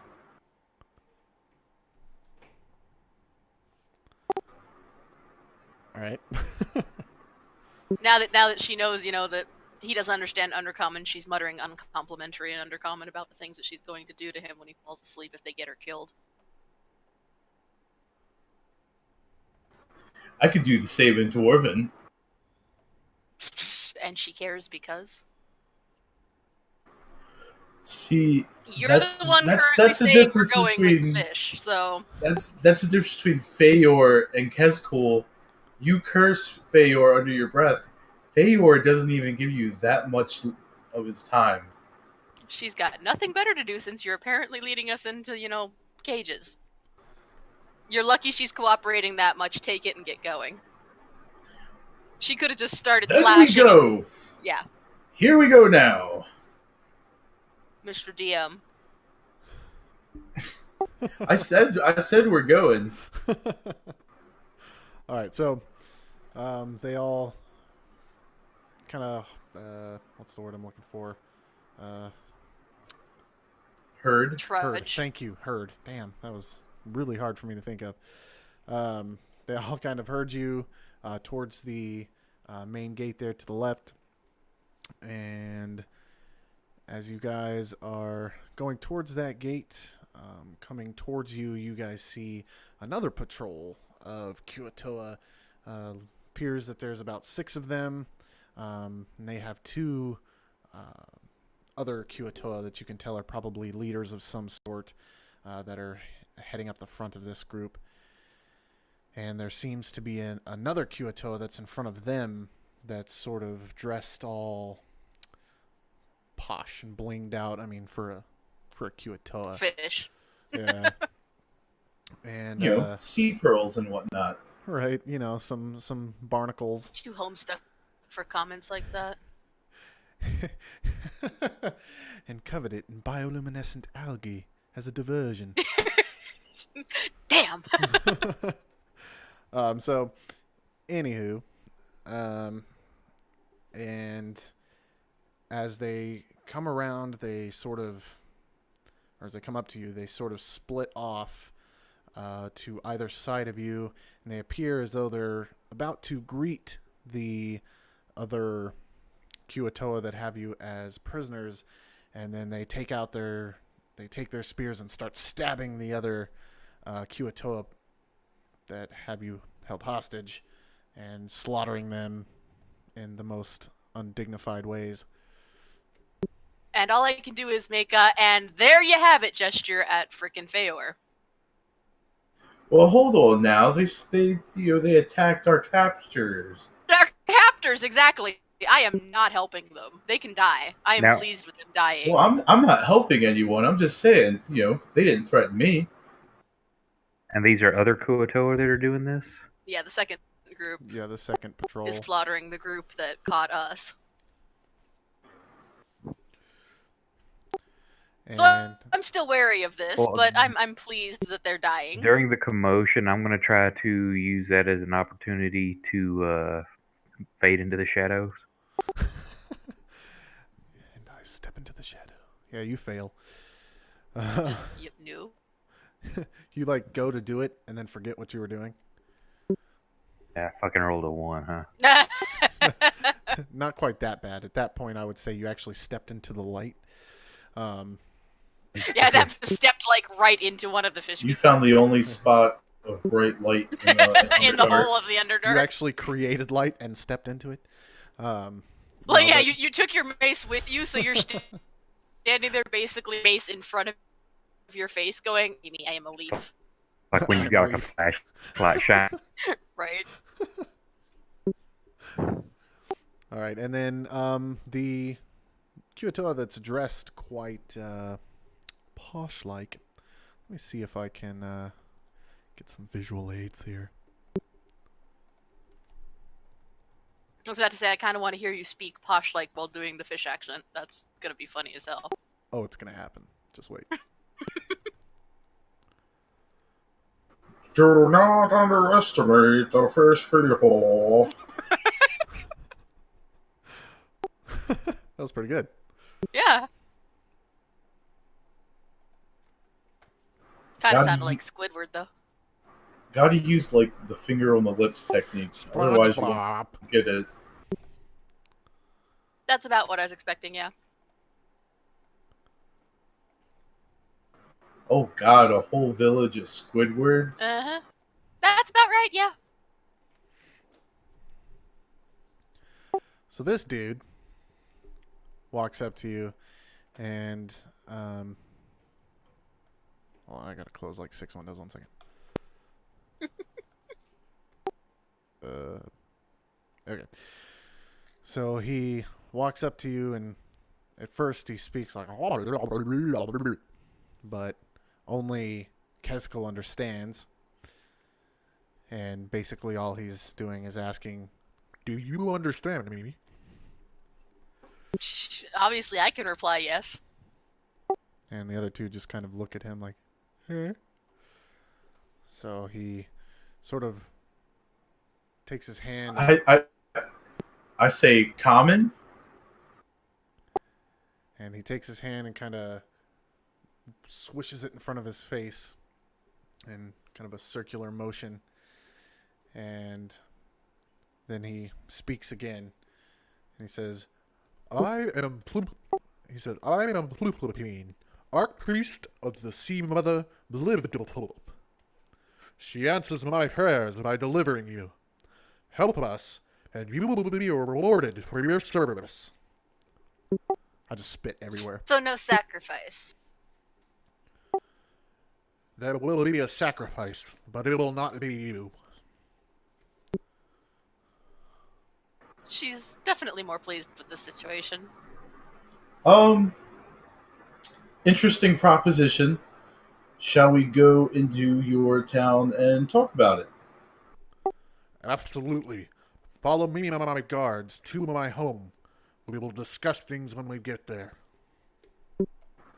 Also, why'd you stab the other ones? By chance? Hold on. I agree with Faye in the video on this is going to be fun. You have to invest in one of those Voice changers. programs, yeah, where you can change it so you don't have to do the the finger on the lip thing. He's trying to do it without laughing. Oh, damn it. 1 second. Damn it, Bobby. Whoa!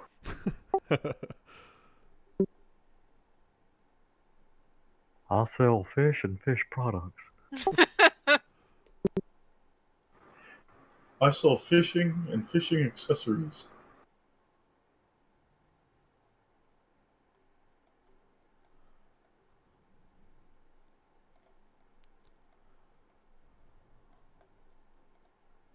Oh, there it is. Damn. Alright. Nope, that's not it. Fuck.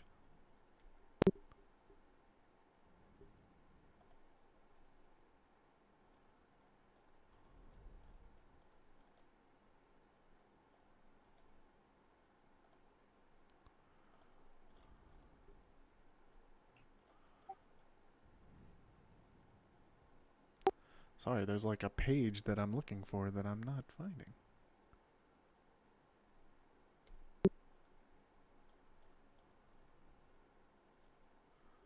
One second.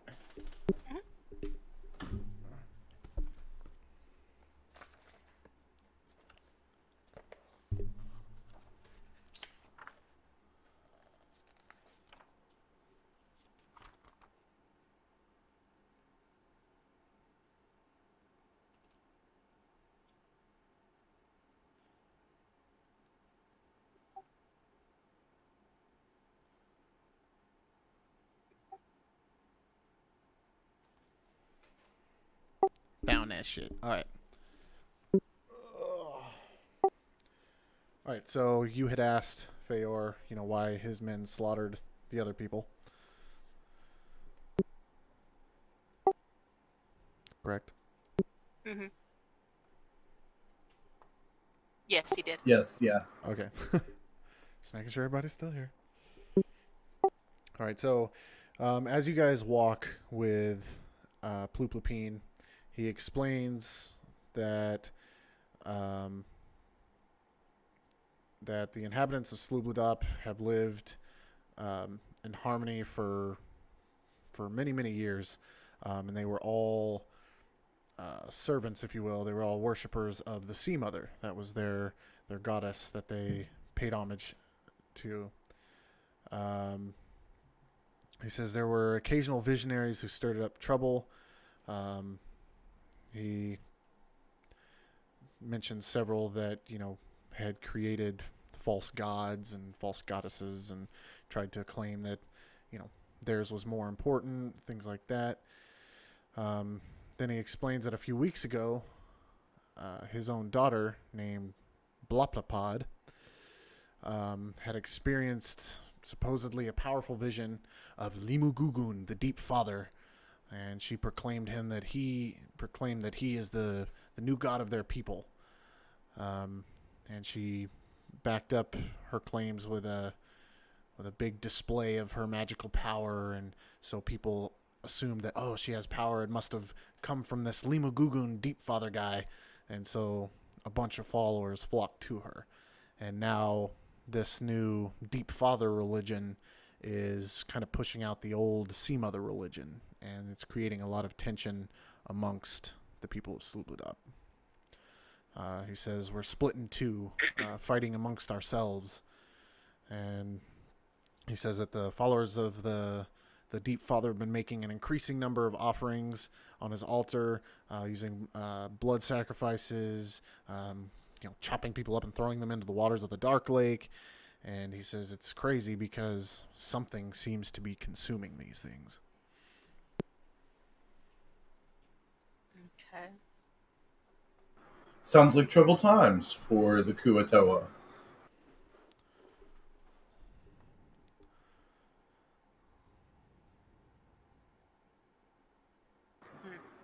Well, then, I guess that answered my question pretty good.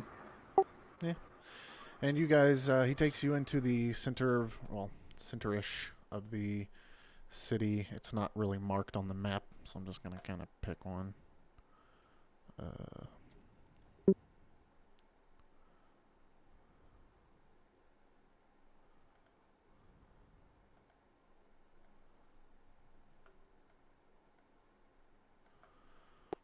Can you guys see that red circle that I just put down? Okay. So we'll say it takes you to about there. You guys go through the gate, and he takes you about there. As you guys go, as he was explaining that the city is divided into two, basically this back part seems to be more of the Sea Mother followers, and then the front part seems to be more of the Deep Father. But this is his home. Okay. And what is he looking for from us?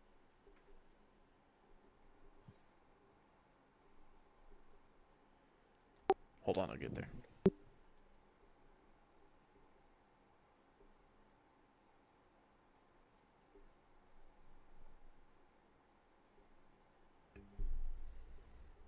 Also, as you guys are walking to this dwelling, you notice that these fish people act a lot like fish. Like one will be talking and ranting about some sort of lesson, and then there will be almost like a school of them following behind. And even the way they walk, it almost seems like they're kind of swimming in air. It's the strangest thing. That's not disturbing. Yeah. And then you guys get back to the dwelling there. And I seem to have lost my page. Fuck. Oh, here we go. And basically he explains this. He says, and I'm not going to talk into his accent because that's a lot to say. basically explains that there's going to be another sacrifice. He has been able to basically perfectly time them almost. I guess the Deep Father followers have captured someone who was some sort of thief, and so they're going to sacrifice this man to the Deep Father, and so he wants to basically use you all as bait and use you all as a ploy, basically making her think that, you guys are a peace offering, so that way there can be peace, and that he believes in the Deep Father and all that stuff. And then whenever the sacrifice is getting ready to be made, then all of you, including his men, can attack her men and eventually her, and end this Deep Father nonsense once and for all. So he wants to turn us over as sacrifice. But you won't really be sacrificed. You're going to keep all of your weapons and everything just hidden, and then whenever she's like, okay, well then cool, let's sacrifice this to the Deep Father, and then you guys will all attack, basically. The good old double cross. Good old switcheroo. The good old Can bait and I make switch. a perception check on that to see if he's, or what's It'd be not more of an perception? insight. Insight? Insight, yeah, like Insight. Yeah, I'm gonna roll 1 too. Yeah, go ahead.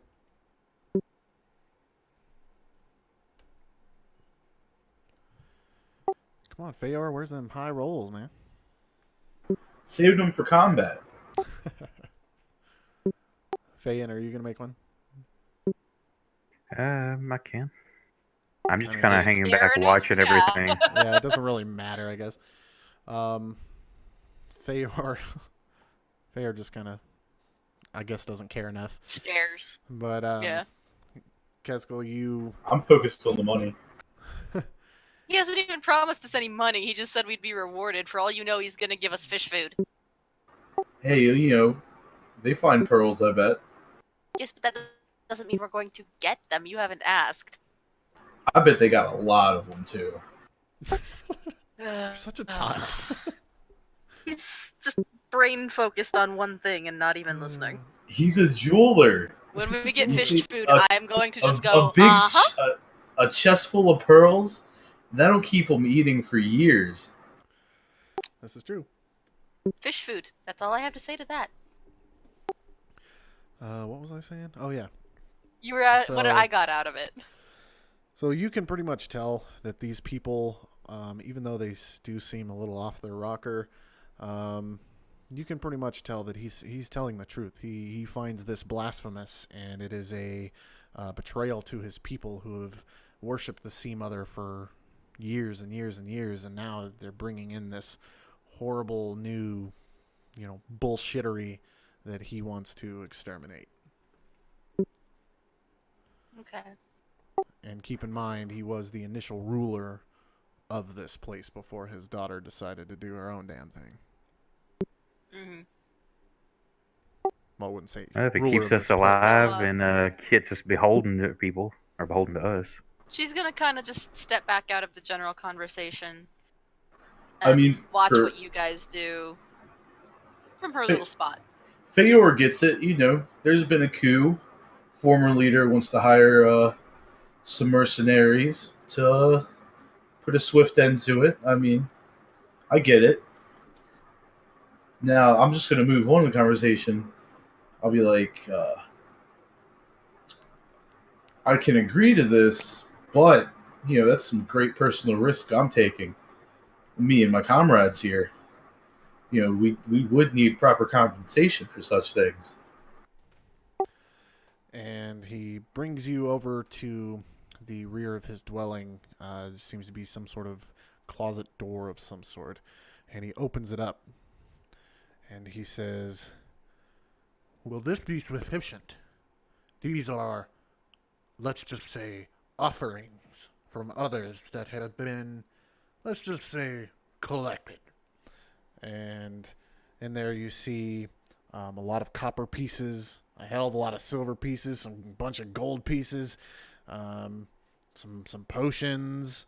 Looks like some scrolls of some sort.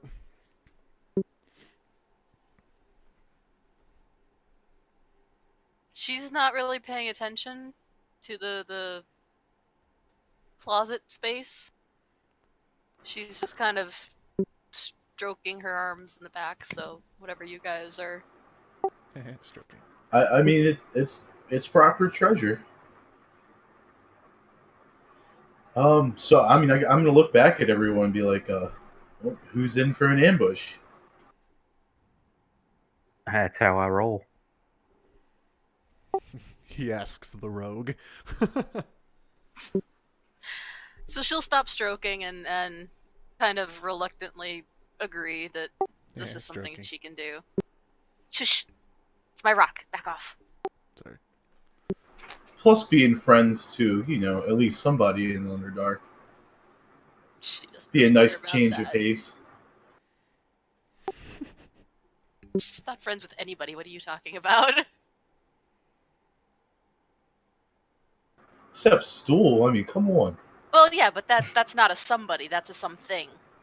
Whoa, are you assuming Stool's gender? Yeah.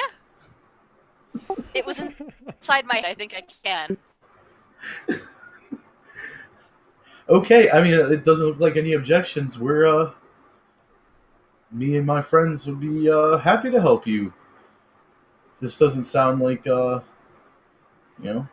sound right to us either. Sounds like you should be worshiping your old sea queen, or the lady of the sea. How whatever sounds fine Sea to us. mother. Sea mother, sorry. Sea mother. Sensitive. Right. Well, we'll help you reinstate the power of the sea mother and you, and take some payment, and carry on. Sounds fine to us. I have one of the twins, right? Yes. Yeah. Okay. Whichever twin I have, Topsy, I guess. Yeah. He pipes up. He says, I couldn't help but to notice when we were outside, that giant ass lake over there. Seemed like there were docks and boats. And, well, where we're going, I think we could use one of those boats.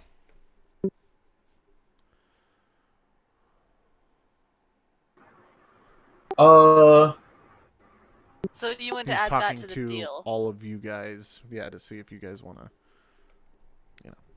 pitch that in as part of the Plupopine. bargain. Plupopine. We could use a Yes? boat actually for our journey. To carry We'd, all of the things. Any way we could get any free boats you have at the dock as sort of payment as well. And he says,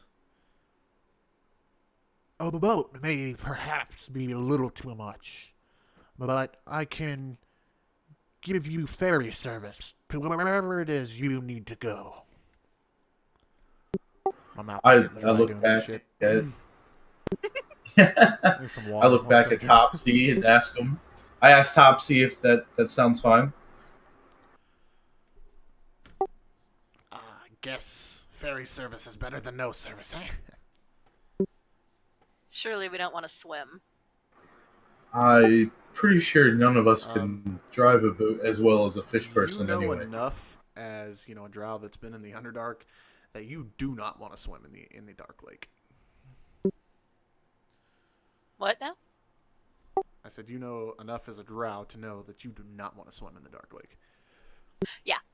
That's why I said I don't think any of us really want to swim. All right, let me get a drink real quick. I'm thirsty. Okay. All right, fair enough. AFK too. Just everybody You, go. God. Yeah, you want to take a 5-minute break then?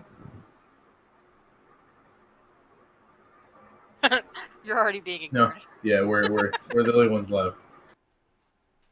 That's a dangerous thing. Yeah, we might kill each other over some black diamonds or something. Right? We need to be supervised at all times. We're gonna start a war while they're gone, and they're gonna come back and be like, "What the fuck did you do?" To be fair, we were unsupervised. Alrighty, I'm back. What's happening? You left us unsupervised. It was a dangerous situation. You know better than to leave the drow unsupervised, Lyco. Unsupervised? What do you mean? We were making a joke. Oh, okay. So, yeah, onward.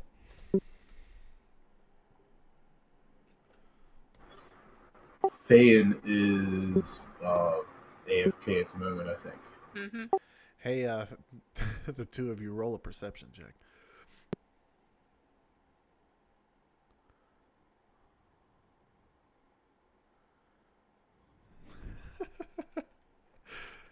Damn, son. I be just seeing everything in this game. You're like the all-knowing, Except bro. what the fish people are thinking. Right? All seeing, I mean, it's just perception. You start to look around and, you don't see Globagul anymore.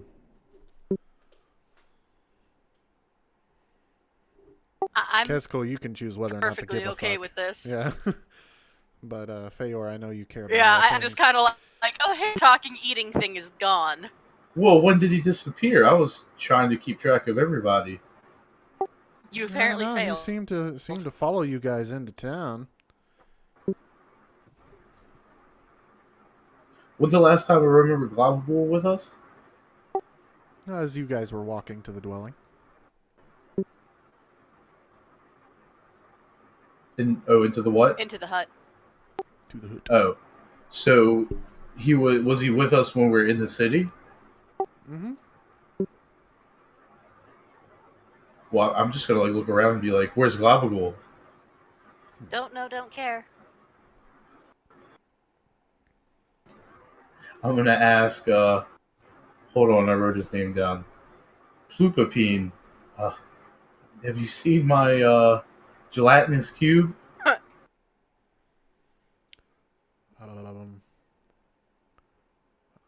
I think I do recall seeing him at some point. Like, you'll have to decide if he has or not. I do recall seeing him at some point, but it seems as though we had misplaced him. She is literally chuckling in the background at that. Ooh, that's not good. He's not very good by himself. I'm sure he'll be fine. How dangerous can a gelatinous cube be? Again, cue more laughter from the drow. He's still understanding his gelatinous characteristics. It'd be best if he was under my supervision. Well, once we finish this mission, then we can find your jelly friend. Just keep a word out to your people not to attack him then. As I mentioned, he will probably be fine. She's gonna be talking an undercommon to him with definitive sarcasm. He likes to hug. Well, I'm just gonna keep thinking about Globagul. Keep him in my mind. Keep him in my heart. Bromance She's going pretty on. much dying in the corner. She thinks it's just hysterical as all hell. There's a single tear that comes out of Fayor's eye. And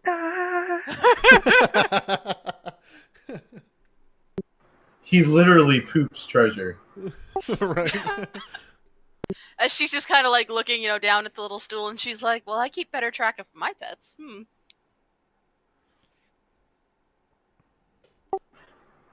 still just kind of... Globagul is allowed his own autonomy. Right? Oh, we're all here now? Yes. Yes. Oh, yeah. Onward. Onward. Onward. Onward! Hi-ho, silver away. All right.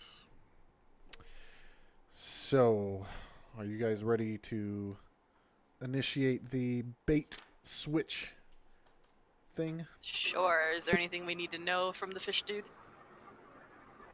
No, just pretty much that. You guys are going to pretend to be captured by him. He's going to loosely tie you guys up with fish guts. Just so that way you can easily escape. Yes, fish guts. And, What a wonderful smell you found. I'm sure this whole town smells like fish guts. Oh, dude, fish guts smell amazing compared to the smell of this town. Like, imagine a blue waffle that has been sitting in the sun and then became moist and in the dark for many years. I live down here normally, and that smell is awful. It smells like a dwarf down here. Smells like an old dwarf's vagina. That's in fact. That is terrible. Dwarves are Eldritch not clears hygienic. her throat. That's why your mouth's so dry. Oh, God. Anywho. Okay, we're ready for the ambush King. trap. All right, and then whenever he tells you that whenever she basically gives any kind of signal or anything that there's, that the sacrifice is going to take place, you all will basically attack at once. It should be pretty clear when that's going to be. When the rumble happens, start rumbling. Right. All right, so as you guys leave the hut, you guys are walking first towards the first big-ass shrine right here, which is actually the Shrine of the Sea Mother. This is the original shrine that was there. As you guys come past it, it's about 9 feet tall. Its body is roughly carved from some kind of wood, like a wet wood, in the shape of a humanoid female. Its head and forearms formed from the severed head and claws of a giant albino crayfish. These parts are lashed on with strands of gut and emit an overpowering stench of rotting shellfish. Shells are piled at the statue's feet, strung in garlands around its neck. 4 stern Kuatoa slowly circle the statue. You can tell that these are probably guards here to keep it safe from the blasphemous You're Deep fading in Father and out. people. Sorry. You still hear me? Yeah, even I hear you now. Try another sentence. Yeah. Shit, I forgot where I was. Hold on. Or for Yatoa. Oh, All right, yeah, I could hear you now. There's 4 Kuatoa that are standing around the statue. They're there, you can tell, to probably guard it from the blasphemous Deep Father people. Mm-hmm. And a few others are kind of milling about, kind of giving their respectable, glances to the shrine. And some of them are walking by, bowing repeatedly, things like that. Mm-hmm. And he explains. So we're walking. He explains as you guys pass that this is the Sea Mother Blibdlepulp. And anybody have a high religion thing? Vaguely. Skill? Not a huge, but I can attempt one, but it's not great. No. Oh. Damn, that had spin on it. Sorry, I didn't know we were doing the tower. Oh, it does. I it doesn't just matter. did because, yeah. Hold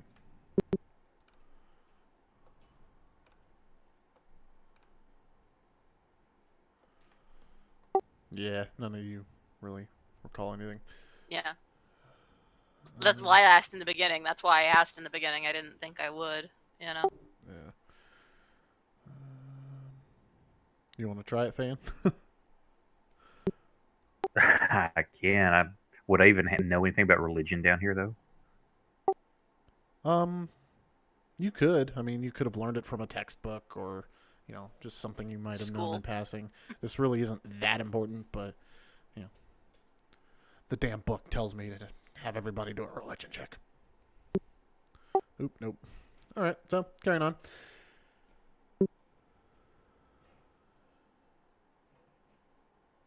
We're walking. We're walking. All right, so the priest also explains that there's a big husky, I guess, Kuatoa standing there. Explains that that's Glooglugog.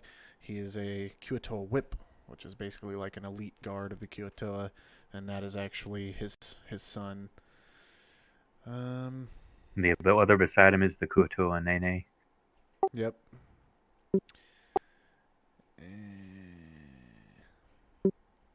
And yeah. So then you guys continue walking up north as the other shrine appears, kind of looms in front of you. And this is the idol of Lima Gugun. The Deep Father consists of a large hide cut roughly in the shape of a manta ray. It's kind of laid out on a table. I believe I have a picture of this. One second.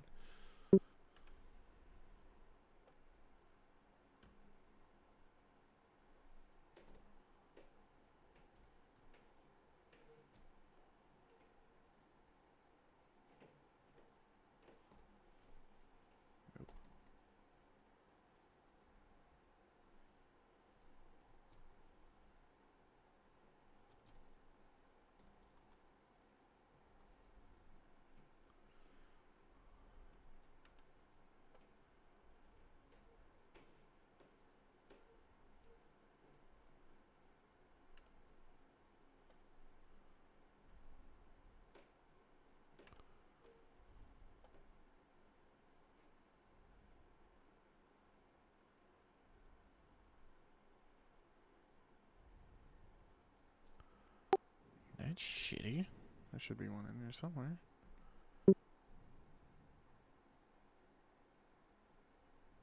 Psh, right in front of my fucking face.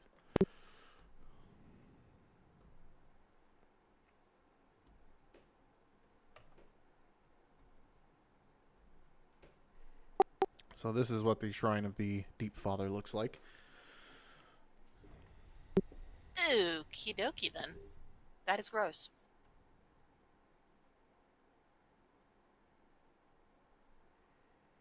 She is thoroughly grossed out. They look like they're having a moment. Maybe we should leave these two in by themselves. Your kinks are not my kinks, and that's okay. Is their shrine bleeding into a bucket? Yes, it Yep. is. Ugh. And there's about 6 Kuatoa that work at the altar. Looks like they're cleaning up and kind of arranging offerings. There's a Kuatoa whip there, along with a couple of Kuatoa monitors that just kind of keep circling the altar, making sure everything stays safe.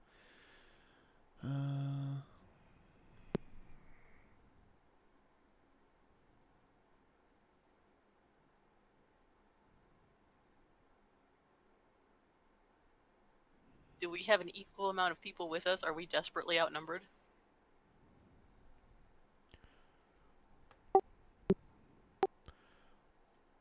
I would say really no. But as far as numbers go, but as far as power goes, yes. Oh, goody.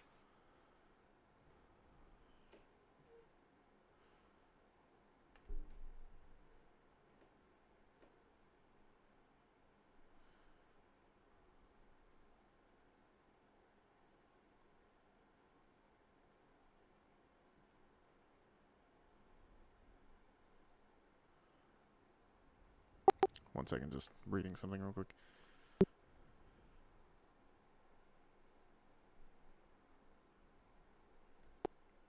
All right. So as he takes you up there, he commands one of his whips to approach one of the whips at the shrine to summon the archpriest of the Deep Father, so that he can speak with her.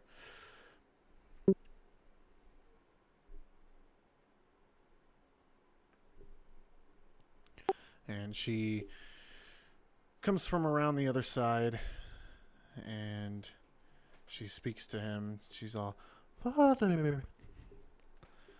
And the Archpriest of the Sea Mother steps forward across from the span of the altar towards the Kuatoa, waiting for him there. The time has come, he says to her, for us to acknowledge your divine vision and welcome it. I brought these prisoners as offerings. He gestures towards all of you, standing within a circle of guards behind him. Will you not accept them? And the girl, if you can call her that, the younger Archpriest, she says, You are wise, Father. I accept your offering in the name of the Deep Father. May their blood nourish and strengthen him. And there's a So unhappy. blurbing Unhappy cheer Drow coming noises. from the surrounding Kuatoa. They're like, yeah, fuck yeah. And they're all excited and pumped. Unhappy Drow noises. And so then they take you up to the front of the altar there. And they're already, looks like they're already preparing a man who is bruised and bedraggled. Well, not a man, it's actually a dwarger. It's a kind of... Oops, what the hell? The dwarger are the little dwarven people. The deep dwarves. How does And, Jim Jar respond to that? Jim Jar is a Sverfneblin or whatever the fuck it's called.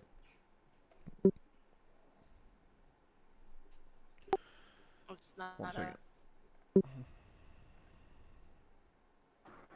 Jim Jar is some kind of deep gnome. Oh, he's a gnome, not a dwarf. So we're topsy-turvy. Yeah. We I don't think had a deep one of the deep ones with us, and it got eaten. That's right. Was he the crazy one? Mm-hmm. One second, I'm trying to find him.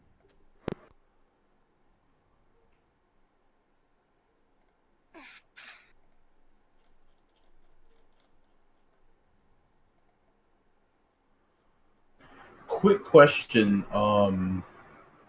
How rested are we?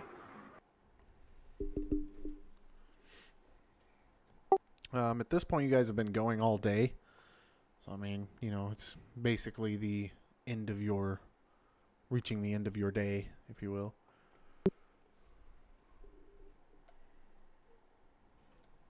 As far as I can remember, I used everything but 3 superiority dice.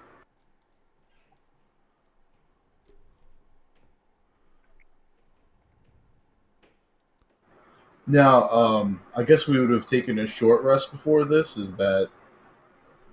You could say that you took a short rest back when you guys were in that cavern. Yeah, alright, that's fine.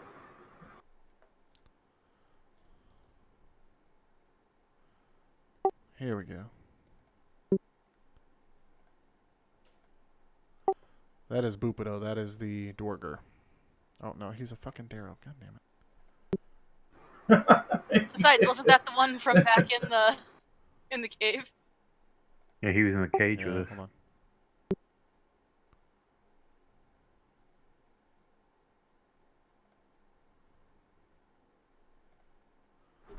Yeah, Boopy-Doo is a Darrow.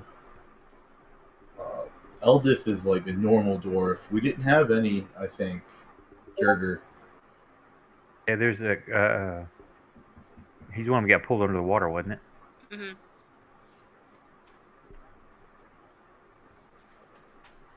Orc is dead. The Quagoth, the crazy elf prince, is dead. The drow went the other way. He refused to jump in the water. Yeah, Jorlin is no longer with us. We've got Topsy and Turvy. The fish person left, and actually no, Boopy-Doo lived. He left with the fish person. Yeah, he went the other way. Yeah. Yeah, this is the first Dirger we've seen. Yeah, no, I was on trying to find a fucking picture, but they don't freaking have one. Look at a monster manual. He looks That's what like I a did, and dwarf with it's gray not there. skin. Yeah, it's literally just a gray-skinned dwarf.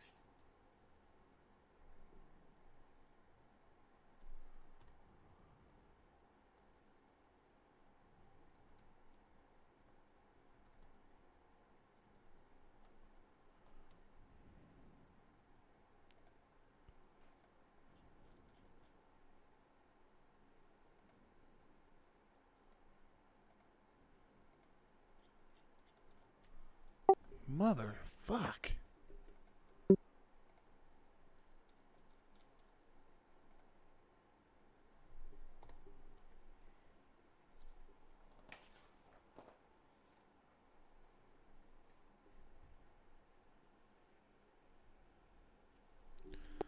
Anyways, basically, yeah, it's a fucking dwarf. So, yeah, they're already getting. What the hell? People are messaging me. They're already getting a Dwerger, set up for sacrifice, and they kind of take you all and put you next to them or next to him, in line, and as they walk back to the outer perimeter of the sacrificial space there, the Dwerger kind of looks at you all and says, "I'm Hemathan, and I've been brought here against my will. Help me escape, and I'll forever be in your debt."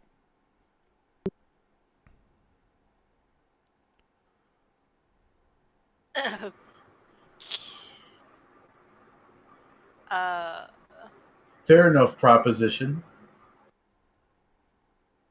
yeah, I'm not about to tell him that we're not actually, Do we look like we're in any position to help? And he just kind of if looks you've down got a and plan, now's the he's like, time. "No."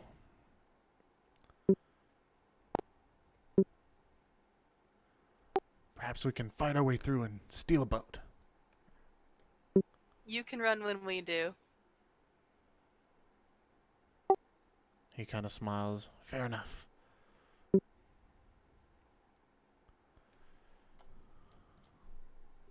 One second, switching the page.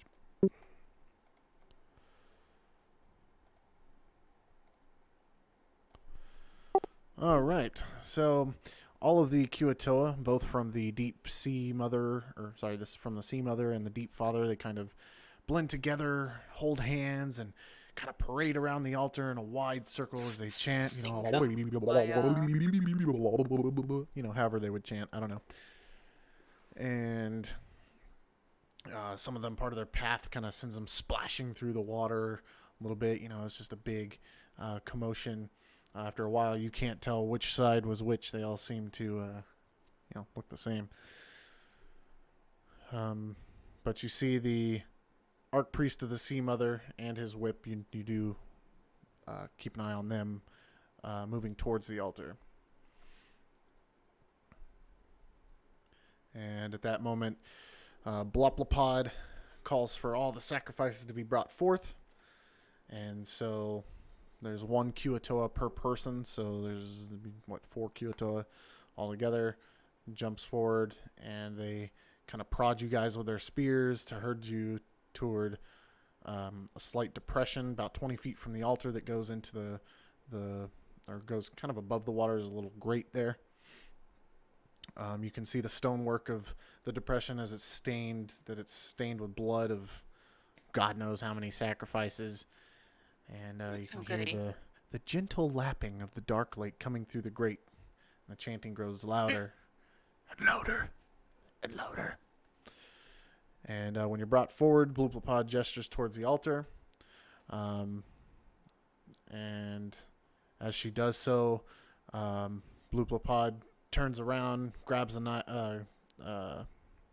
grabs his, well, I guess his scepter would already be in his hand, but he takes his scepter, turns around, and kind of knocks her over the head, and then his whip starts turning around and starts attacking the other guards there.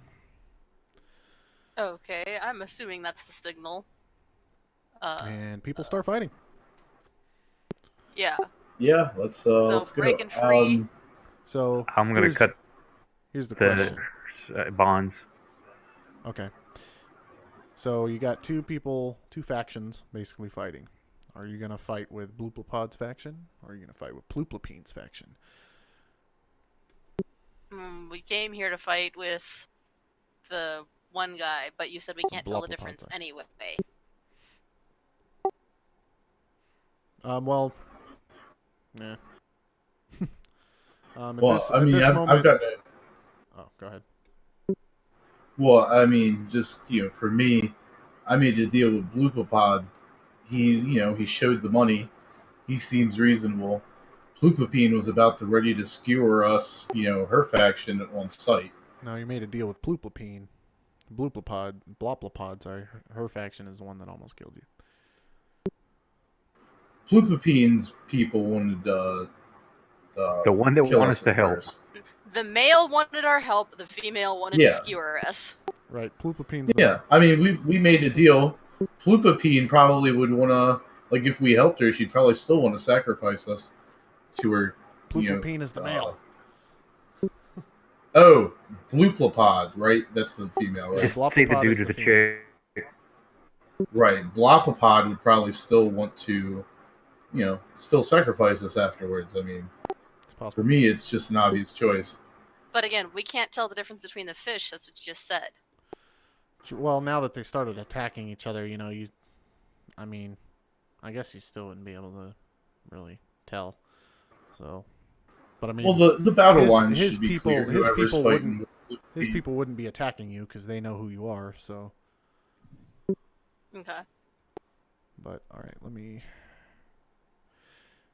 And you see some of the little battles that are going on there. Some of them end up in the water, and then you don't see them anymore. Some of them kind of disappear, and little pools of blood. That I know better than to touch the dark lake. I'm not going in there. Right, there's little pools of blood that are where those people were. My happy drow ass is gonna scuttle away from that grate very much quickly.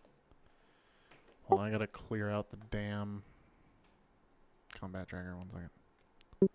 Okay, I'm gonna free the Duergar and give him my short sword. Okay. Oops.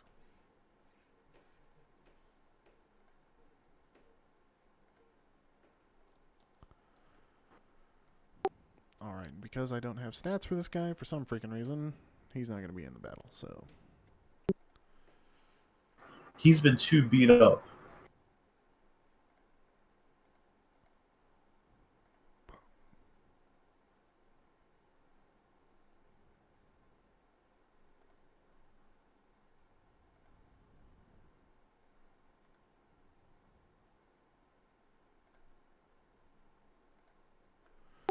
Alright, and everybody go ahead and roll your initiatives.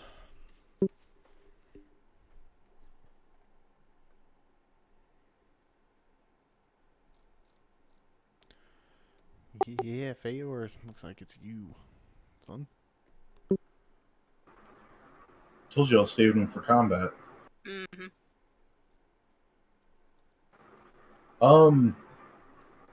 So what is the battleground looking like? It's just a mess of people, charging at people and attacking. So, really, at this point, so no real need. It's just roll to hit at this point. Yeah. Are we still guarded? Are they still guarding us? No, everybody's fighting. Or did they rush for the fight? Yeah, they're all fighting. So pretty much, how we're gonna do this is whoever you target is the Kuatoa that's charging at you, and well, not charging, but coming at you, and so that's who you're going to attack. And then it'll be a battle between you two to the death until and then when that one's done, then we'll put another one down. Fair enough. I will take a swing at him, I guess. All right, which one are you gonna? Oh, hold on. Let me make them visible. I guess. There you go. Now you can target one.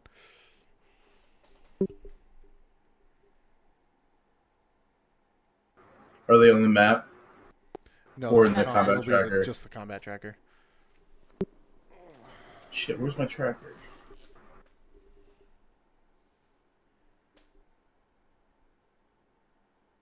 Right swords. The two crossing. Yeah, it All just right. wasn't popping up. Oh, I guess I'll just target Kuatoa 1. sounds good.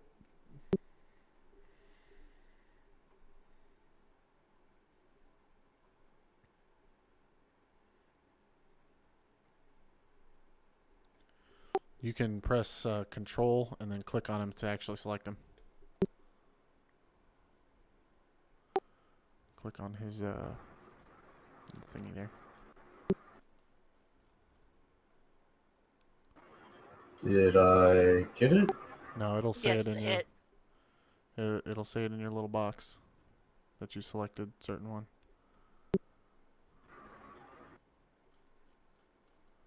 There you go. Oh, now it's unselected. Yes, it says There you go. hit. Well, yes, but it needs to be on Kuatoa 1, Hmm. which it is. You're good now. So Alright, and roll I to can... attack again. Oh, I already hit him. Roll your damage. Yeah, you Oh, hit that's him, what I now meant. you gotta roll your damage. Yeah. Yeah. Okay. Nice. And follow up with my offhand attack. Okay.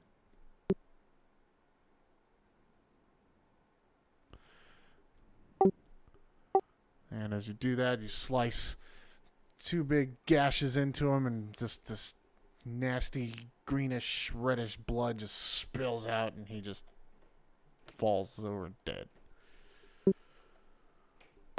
Fayen, it's your go. Now, are we to the point where I've got somebody within 5 foot of the one I'm fighting as well? That's an ally. Yes. I'd be willing to use my move action to get in line for that. Yeah, you guys are all relatively close. I mean, this is a close proximity battle for as many people as there are. I'm sure of all the NPCs and shit, you got somebody 5 feet somewhere.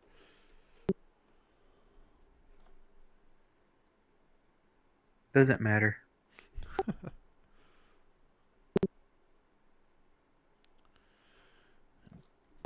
Turby's gonna go for the big one.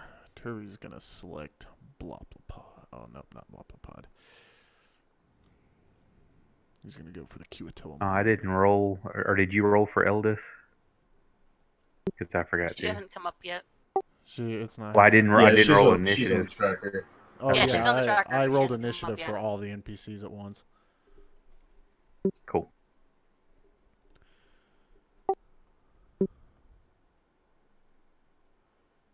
So Turby's going for the monitor. Yeah, 1 second.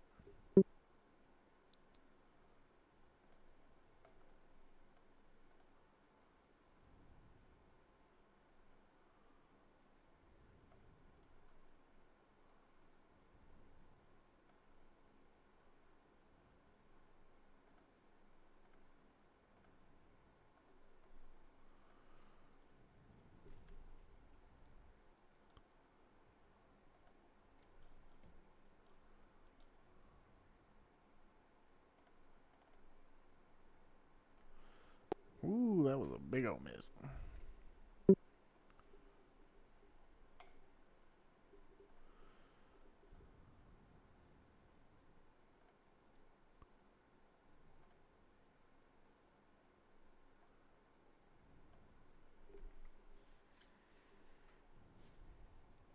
Actually, I'm taking Bloplopod off of here.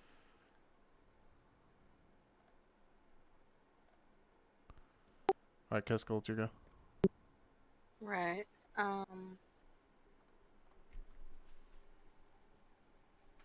You said this is a pretty close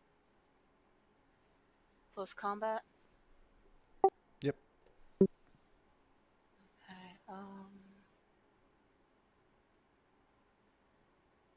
should have... Shoot, how many sorcery?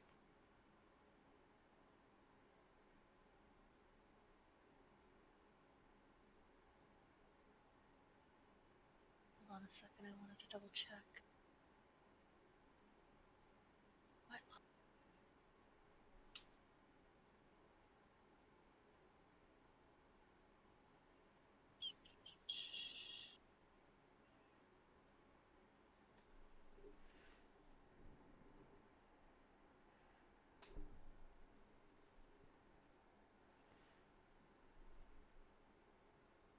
They should be able...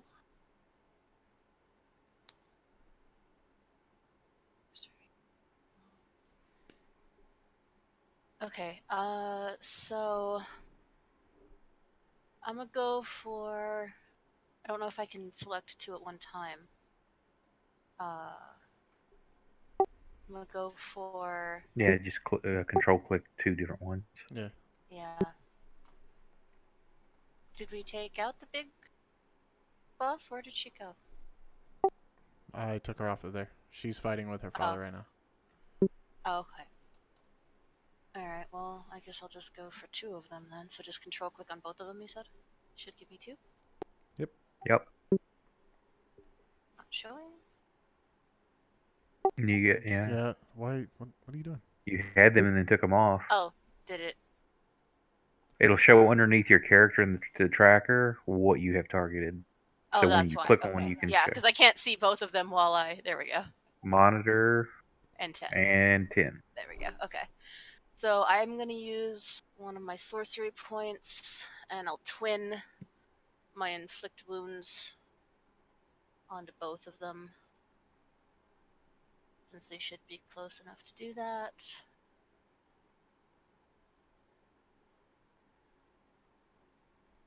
Nice.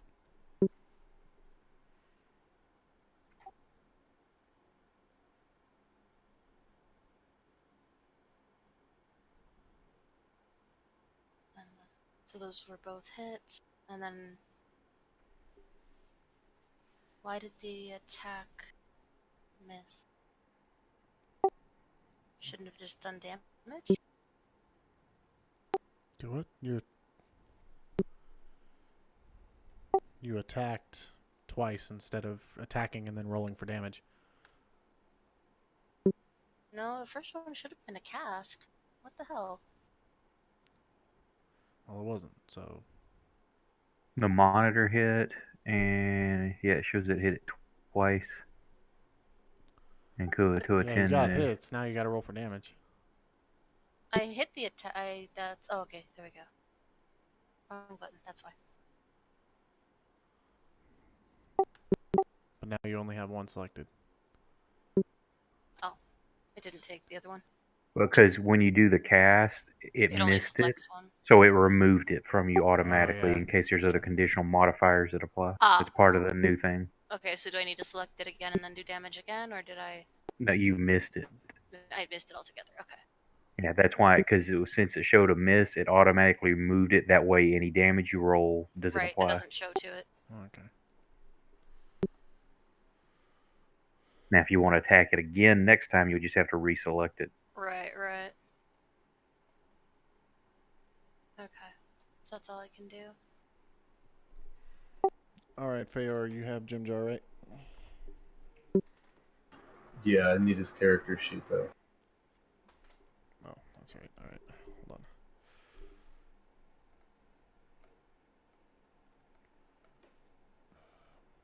Might want to drag that to a hotbar to have it for next time. That's what I did. Forgot how to It's actually share the probably sheet. a really good idea. You can just drop it on top of their character Yeah, on put the it on, upper left. put it on top of the avatar up in the top left. There it is.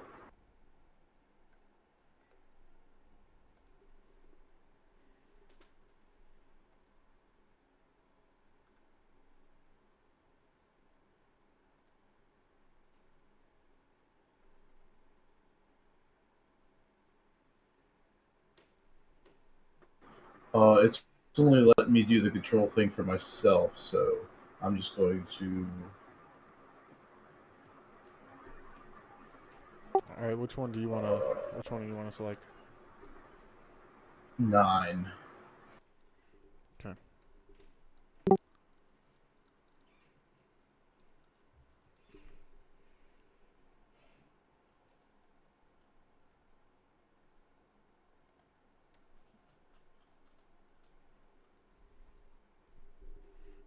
And what attack are you want to do?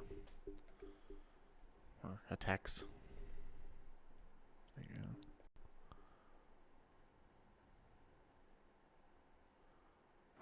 go. And I'm going to make that a sneak attack.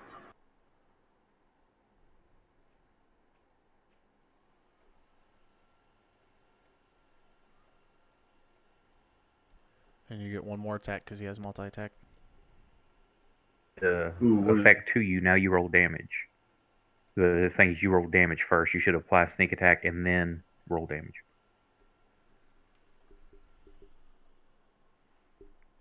So just go ahead and roll damage again and have him take 8 off or something. Or do that.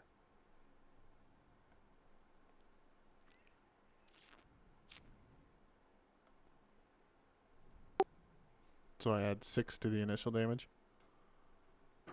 Yes.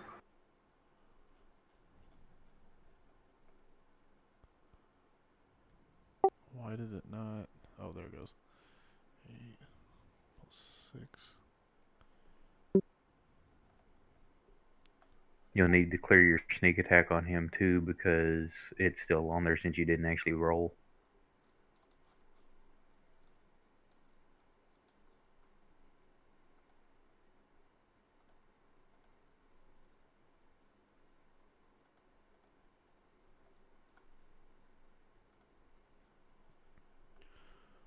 All right, I think we're good.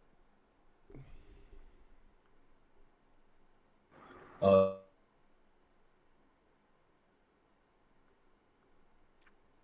did you apply the?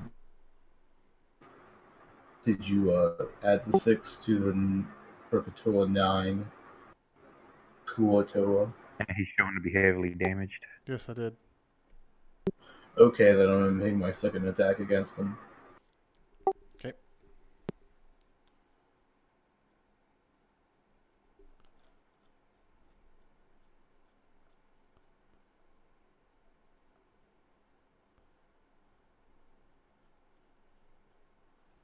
And he almost appears to split in half. His stinky fish guts and shit go flying everywhere. And he crumples to the ground, and he is dead as well.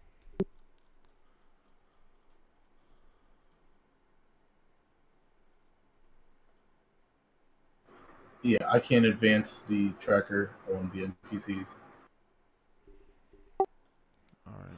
Now, I see Stool on the list. I wouldn't have agreed to let Stool in on this. Oh, yeah, I'll take him off.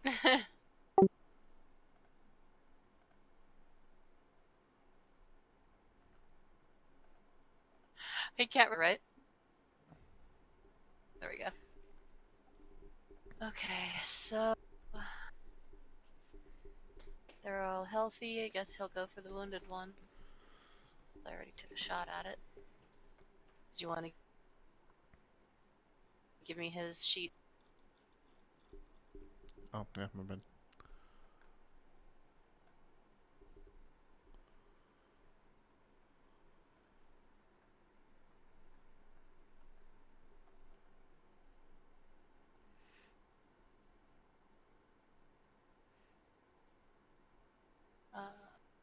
Was there not a way to perception that then? Do what? Or to actually, there was no way for him to select that. It's just me. To select what? For him to actually have his character select the Kuotoa Oh, monitor.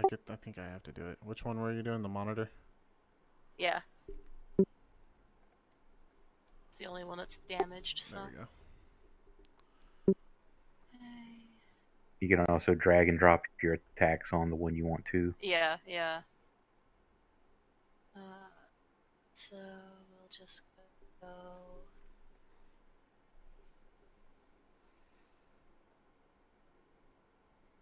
go with the pick.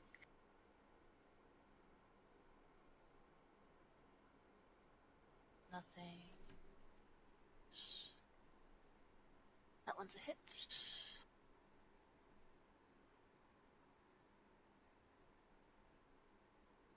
Nice hit. Not bad. Yeah, pretty good. And is that all you're gonna do for him? I think that's all he can. All right. You have Eldith, right, Fayen? Yes, sir. Keep forgetting who has who.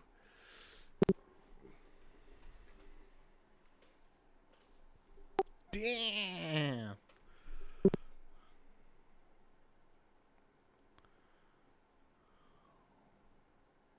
And second attack on the same one.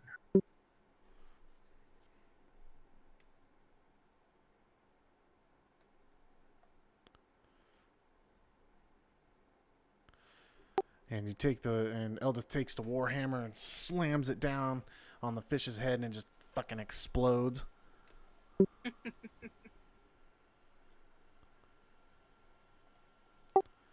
All right. Now the QTO monitor.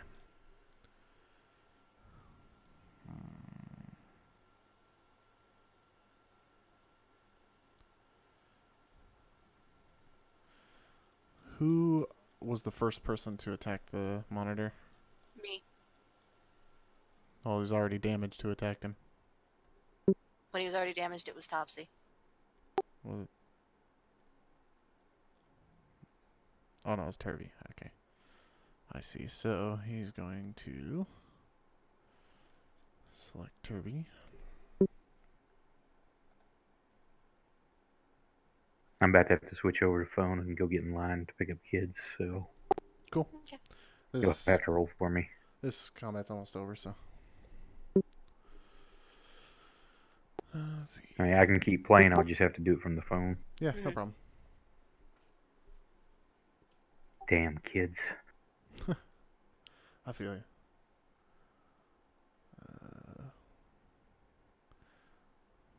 Does this monitor not have a fucking...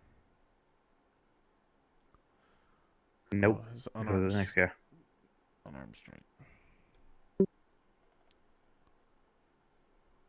Oh, damn. Fumbalaya.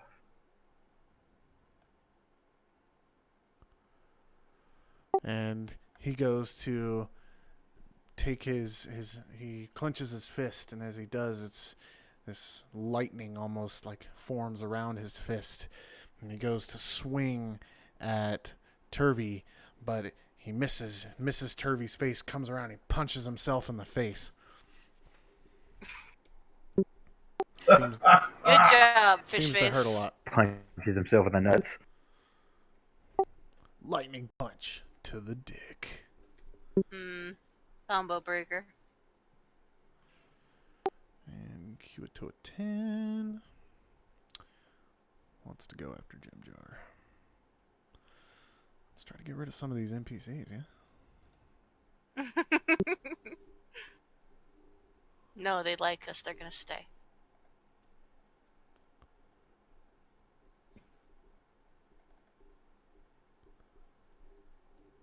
Oh, That's not a good sign. yes.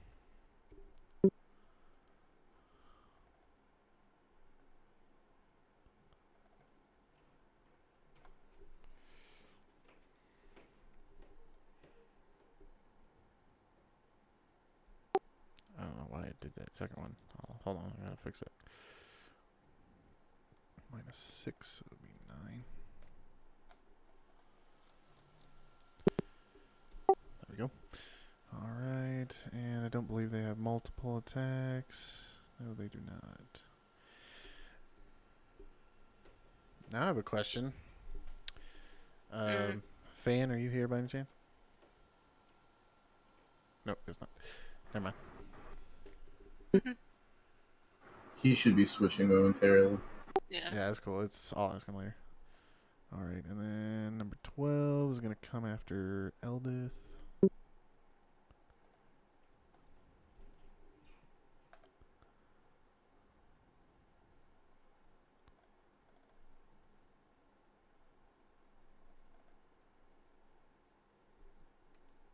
Oh, really?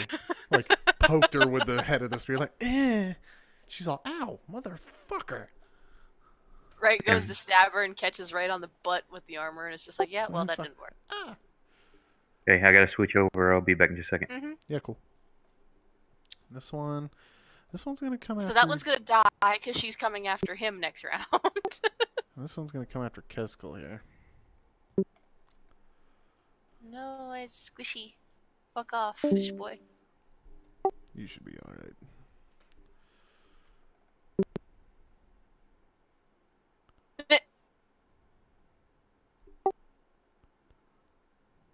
Hold up. So I'm good. Don't get too excited now. 'Cause Eyes. I accidentally did the wrong Slippery attack. drow.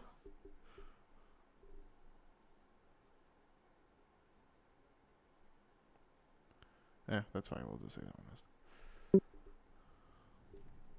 We'll have this one go after Kezzskull too. No, screw you. They're just mad because I went after their boss. And did a good amount of damage, too.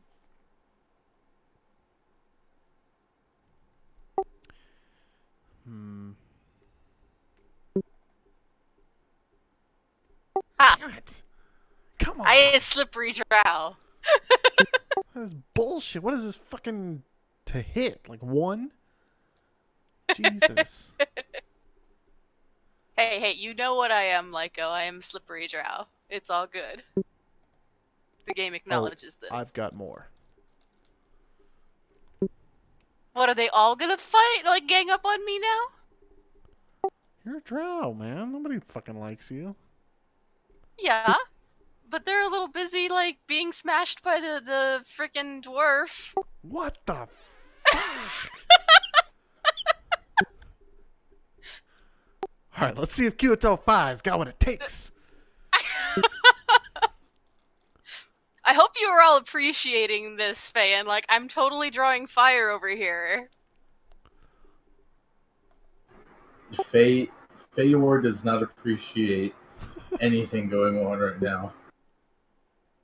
Oh my god. I think you need to change the color of your dice. Something, dude. No, I think the game acknowledges my character. It is good. It is good.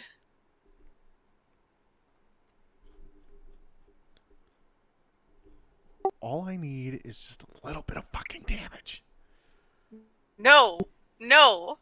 My rock says no. Are you fucking serious?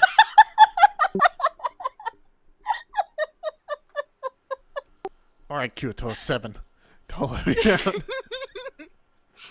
Don't be a blasphemous to be motherfucker. completely honest, I'm not sure if like all 7. Oh, like how many has it been by now? Like if at least I'm not 5. even sure if I'm not even sure if she has enough squares remaining for you to surround her. No, That bad.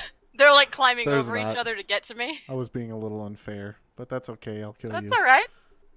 That's alright. Jesus, these people suck.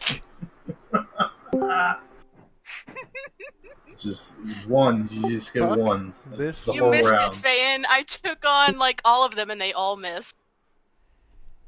You didn't take them on. They just suck. Hey, if they came at me, that means I get to claim I took them on. Sorry, drow rules.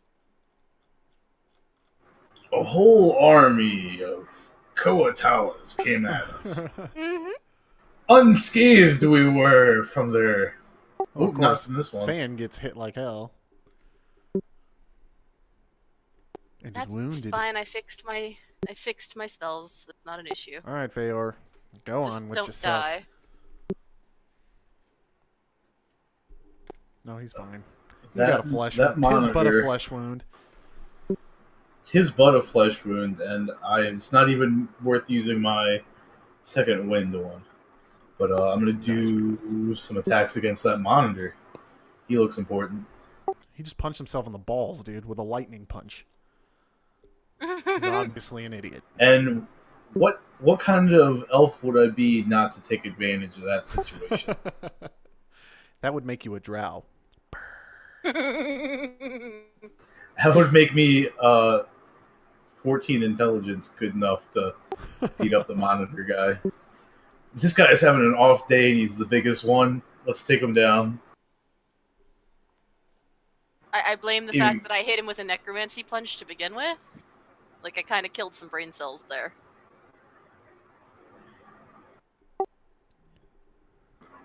I am going to use a superiority dice. Okay. Alright, to make a trip attack, he needs to make a DC 14 strength savings throw. And add that 7 to the damage I did. Oops, my bad. Don't even take either of those. Oh yeah, I like that one. If he fails, he goes prone. Okay, he's brown. Did you add the 7 damage as well?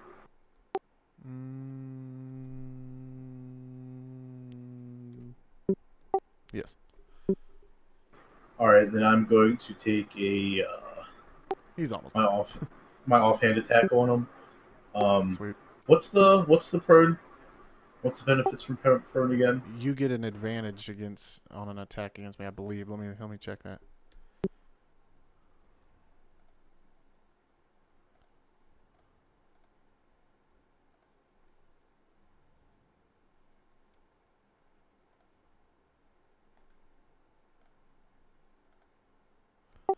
So, the only option is to crawl. You have disadvantage on attack rolls, and attack rolls have advantage if the attacker is within 5 feet of you. Which he would be to trip Okay, him, so. right. Right.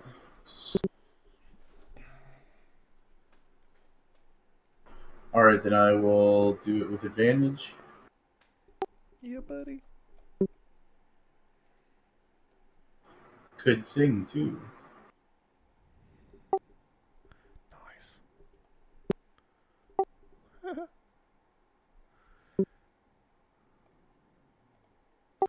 He's still kicking.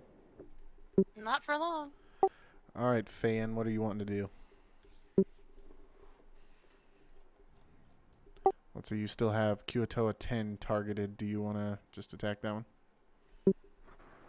Fayen, you are muted on my screen, it looks. Yeah, If you're there. there Okay, you go. can you hear me now? Yep. Okay, we can hear you.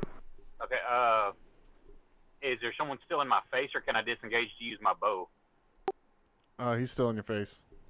Yeah, Okay, you're then I just swing. Swing. Better.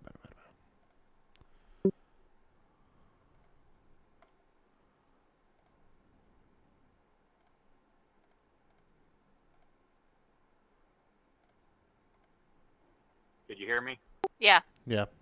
Are you using your or no, your which weapon are you using? I'm using that mace. Okay.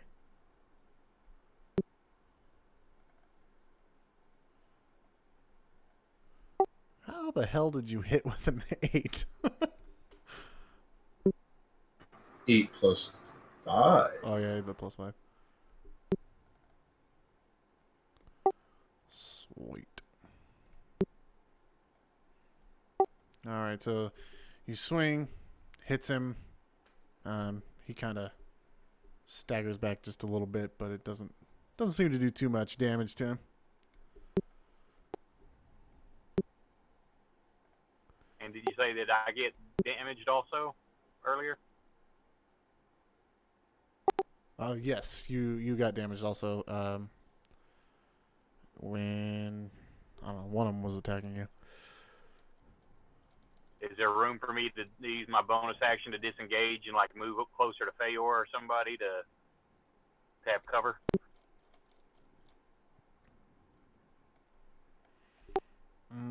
I mean, there's really no place for cover unless you're using Fayore for cover. Oh yeah, I'm just somewhere where there can be somebody else get imposed between us, so I can get to range. Yeah, you can do that. Okay, that's what I'll do, and then I'll be done. Alrighty. And now Turvy still has target on the Kuatoa monitor. that. He has advantage on him because he's prone. Mm-hmm. Oh shit, that's right. But he missed anyway, so it doesn't Yeah, I matter. would have missed regardless. Let me. Well, if he had advantage, you know. Yeah. Damn it! I keep. So if you fucking put the pushing the button twice. prone status effect on that NPC, it'll automatically make the advantages on attacks.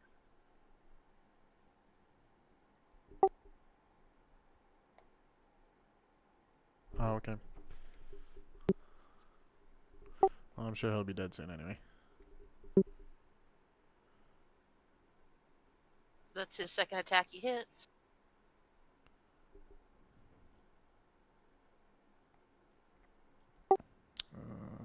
Damn, close. He's close to death. He's almost there. My turn? Yes, How ma'am. close to death? Pretty damn close to death. As in, I shouldn't waste a good spell on him, or... Like, so close to Cantrip. death that he probably won't get up this coming round. Okay. So, I'm going to Do you have do an auto something hit complicated cantrip? here. Huh?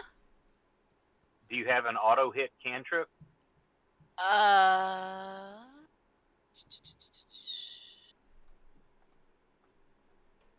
Most of them are roll for hits, but I'm gonna start with the cantrip and see if I hit.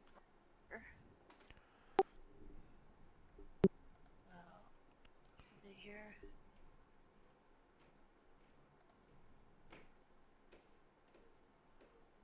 Okay.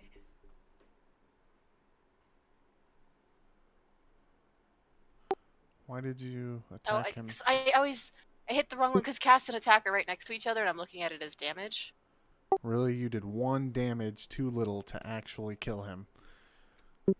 Okay, that's fine. But I mean, he's like bleeding out. Like, he's dying. Right. So what I'm gonna do then is I'm gonna use both of my remaining spell points to bump up my inflict wounds to a 2nd level slot and turn it into an instant cast extra action. And I will take him. So at the 2nd level, how do I just roll an extra dice? You can go into the skill and adjust it.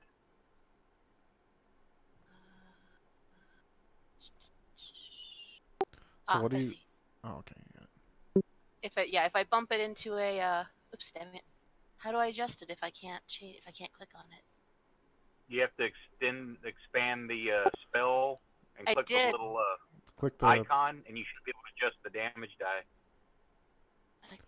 Click the magnifying glass. Oh, I see. Yeah, okay.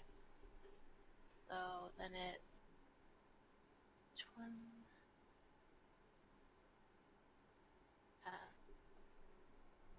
Hold on, I gotta fix this guy here. How do I add to the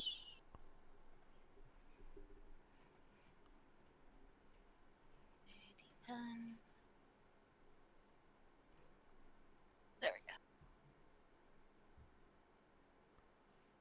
Just be sure you change it Okay, back so- whenever you're done. Yeah, when I'm done. Okay, so cast it on him. I hit. Yay. Boom. Smack him, he's gonna die. Yeah, he did. And then because I'm gonna twin it with my other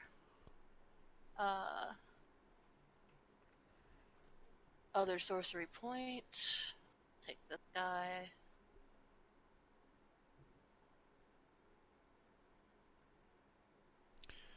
And that motherfucker's dead too. Mm-hmm.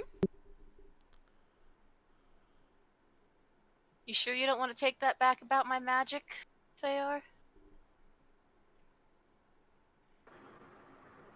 Shut up and keep fighting.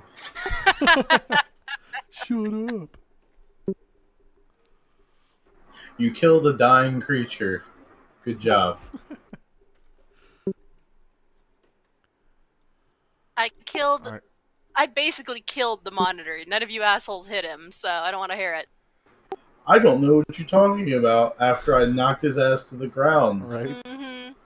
I hit it first and did a walloped amount of damage. You just knocked it over. Good job. I don't know how much damage you did, but all I know is I did knock him on his ass. Mm-hmm. We done bickering now? Mm-mm. Never. So, Jim Jar, which one is he targeting? I got Jim Jar. Just have him target 12, since 12's on the top there.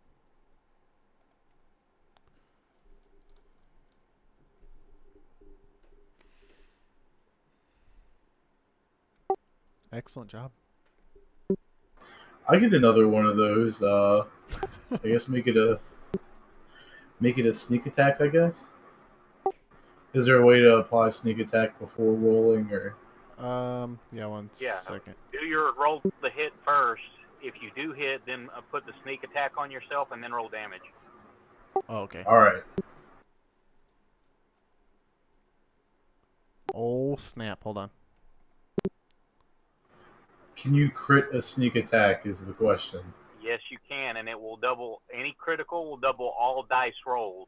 No static numbers get adjusted, but anything that's an actual die, even if it was like your warrior die. Oh, Damn. Yeah, that fool's dead. Did you that was a crit? lot of He dice. just, like, literally came up behind him and, like, split him in half. Critical sneak attacks are the most awesome thing. And then he That then he was a smacks lot himself of in the dice. face because he owes the guy a thing of ale if we get out of this alive. Right? Because that was the bet, was that he'd get us out of here alive. Alright, who's Topsy targeting? That's mine. We'll just go with... Nobody's injured, so next one down the list. 2? Yep. Yes, please. Yes. Okay.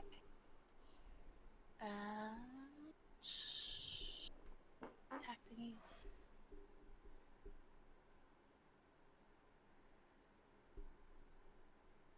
One. And 2. Hits both times. Yay. 1.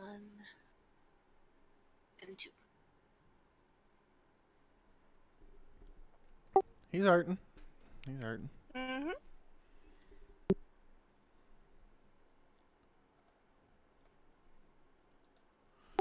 Alright. And I'm just gonna have Eldith just target the next one down the list.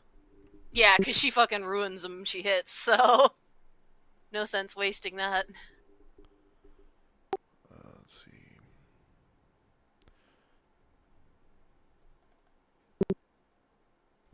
Oh. That was just the first attack, though. She's got multi. Hmm. And she still missed. Oh, God. Alright, that Kyoto is very upset with you for doing what you did.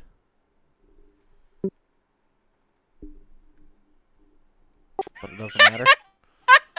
Dude, this is bullshit. And this one is still upset with you because you hurt his friend. Yeah! Oh, hey, it actually hit me. What do you That know? one. Boom. Did 4 damage. Yeah! It's like, I hate you. Poke. And this one is not going to target you. This one will go for... Who's already injured? Let's fuck up Turvy.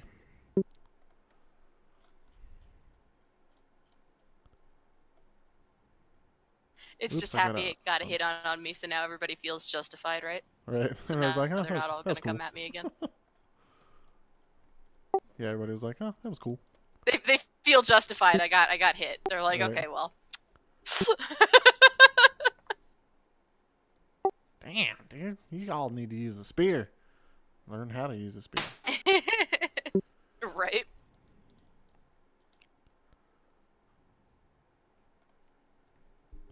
The best part about those is both of those attacks, I basically just bitch slapped people. So. I don't know why he keeps fucking throwing two of them out there. Either way, I want both of them in it.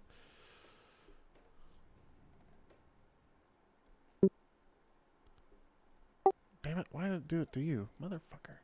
Hold on, let me take the damage off of you. Do you have 2 people selected on it? Yeah, I don't know why it still had you selected on there. But I'll change yours back to 4. Oops. There we go. And Topsy ain't even close to death. Shoot. I've only got 6. Alright, this one still hates you.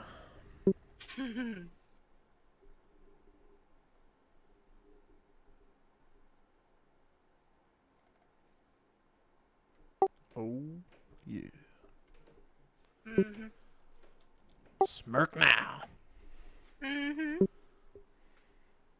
I'm looking for the thing that lets me smirk. Where the hell is it?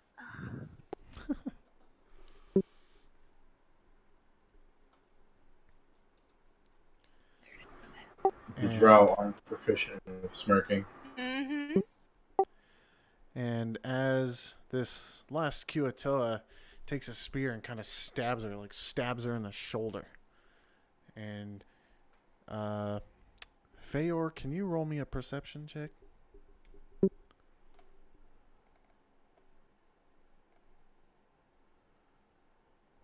I should have went wood elf with all this perception checking. Fuck. Where's the perception? There it is. Nope. How do you fucking roll?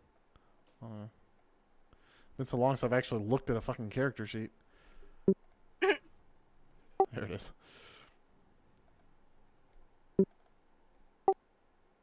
Ooh, damn. Fayen didn't know a shit. They're a little busy. You can't Would really you roll 13? Okay. Good enough. blame them. So, you just happen, Fayore, to look over as she gets a spear, in her shoulder. And when that happens, she looks at the Kuatoa, and the look in her eyes seems more devilish than anything you've ever seen. Seems kind of I don't know how to explain it, just without fear and very smirking. Yeah, she's got that smirk, that fucking smirk. But soon the smirk fades, and she. Dex has this. Huh? No, I do. Oh, I'm looking sorry. at it as in, yeah, you just tried. Yes.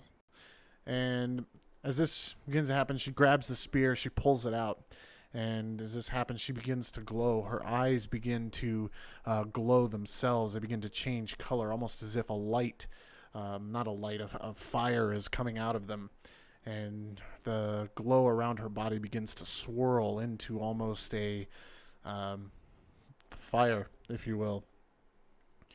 And she looks up towards the sky, I guess, the roof, the ceiling.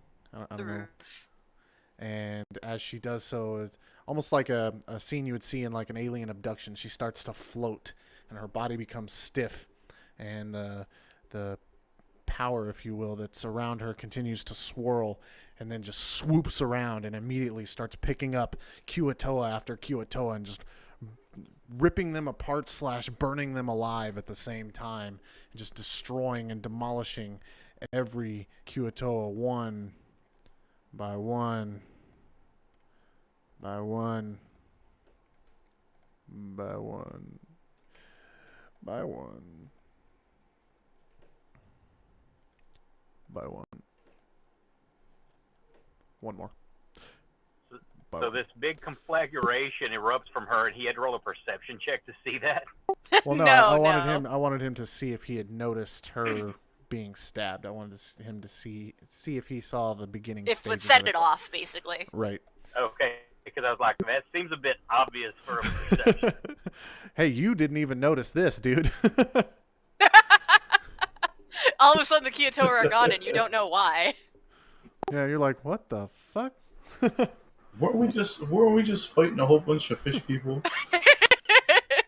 And after all of these these Kuatoa He at least came from me. get obliterated. She lowers to the ground softly and just kind of crumples over, almost as if somebody just gently lays her on the ground. And then you and Fayen hear the last of the commotion over by from fuck, I forgot their names now. The male and the female. Yeah, Plooplepine and Bliplopod. Bloplopod. Plipoplop Ploopplop. And as Bloplopod starts to run into the water, she screams out, "Lead him, Lagoon!" And then there's one final blow from Plooplepine, and he cracks her skull open, it busts open, and she just plops into the water, and her blood goes out into the water. And hold on. To be continued. No, hold on.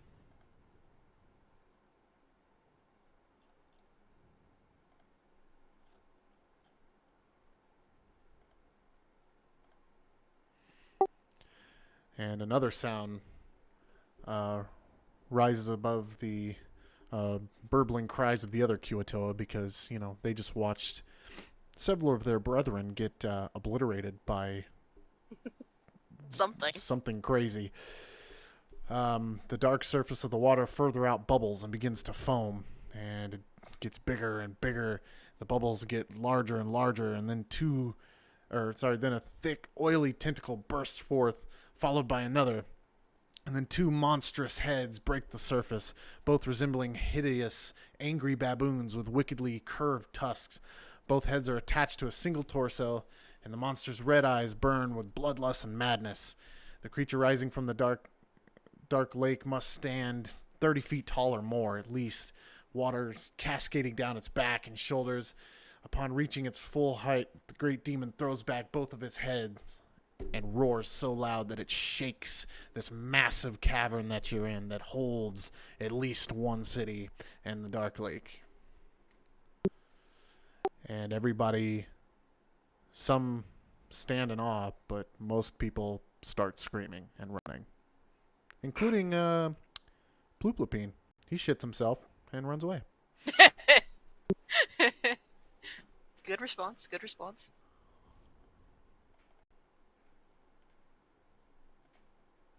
So are you guys just gonna stand there? No, I think we should saturate the area with our absence very quickly. I help the Durger to his feet and proceed to, I guess, pull him in the direction that the Bloopipede is going. I mean, I want my money. You're seriously gonna worry about the money with a demon standing right there? Listen, you know how many demons are in the world, right? I don't got time to be dealing with every single one of them that pops up. We're not fighting it, but you were gonna worry about your money while it's in the cavern. Like, evacuate the area. Screw the money. Son, I will have you know this ain't just any demon. This is the demon. The demon prince. It's disgusting and the gross. Prince of all demons, son. Well, I figure Boopapede at least knows the best way to get out. So that's a better reason to follow him than the money. Well, here's the thing. Well, I never said his reason was pure. I just said, that was his main reason. He still wants his money from Boopapede. Now, coincidentally, it just so happens to be the best plot of action for him. But, he just wants his money. So he's following Blooplepine. As you follow Blooplepine, a large tentacle comes out and smushes him and scrapes him into the deep, dark lake. So, like you want to rethink that? Well, I just keep running then. Which way are you running? This is very small. The complete opposite direction of the demon in the lake. Well, if you go the complete opposite direction, you're going to hit a wall, and then you're just going to corner yourself. Your options are to either go back the way you came, go to the what direction is that? I would assume the left or right. North. Okay, so that's north. You can either go to the north, or there are several boats right there in the dock. If you want to run along the shore, you can get in one of those boats and probably avoid, because the Demogorgon is just too busy smashing shit right now. So He's there's a good attacking possibility the that city, you could not avoid him. Right. us. Well, I've been dragging that Durger with me, right? Mm-hmm. So I'll be like, so how about we get on one of them boats now? And still And pretty upset that a big pile of coin is sitting He doesn't there mind. waiting for him. He just says, any way to get out of here. Well, Whatever it is, we need to move fast. I kind of. You're from here. We're not. Lead the way. Well, yeah, I tell everybody, let's go. So, All right. I'm sure the screaming roar was enough to shake me awake, yeah? I keep an eye out for, No? No, you are still unconscious. Okay. Oh, was she unconscious on the ground when she laid him there? Yeah. Better That throw sucks. as we leave. Everybody's like, well, sorry. I'll grab her on the way out. All right, cool. I was about to say, you really want to leave me behind Experience is a after I gentleman. did that? You guys are dumb. I don't really want to associate with you, especially if you could do that. Of course, See, she's that just- unconscious. We could just kill her and then leave her dead body. If you want me dead, that would be the time to do it, but... No, I mean, I'm that's picking not you up very. and hauling ass. That's not very good in my alignment with not like that. Exactly. But yeah, let's start. So I'm being hauled along like a sack of potatoes. I'm good with this. Pretty much. Yep. Yeah, it seems that way. Yeah, I guess we're gonna go to the boats then. All right, and you guys go to the boats. I drew an arrow to probably the safest route. Boat that would be the boat that what's his nuts would get on, the Druger or whatever. You guys are glad I'm not an orc and I weigh nothing. You're still getting dragged on the ground like potatoes. Yeah, well. And That's actually, a this dude's that's I that'd be don't slow you hilarious. down. that's more like this dude's attack range at least. So, Yeah, give or take. Sounds right. So yeah, and you guys, I'd say you're smart enough. You guys managed to make it. We use the fish people as bait. Right.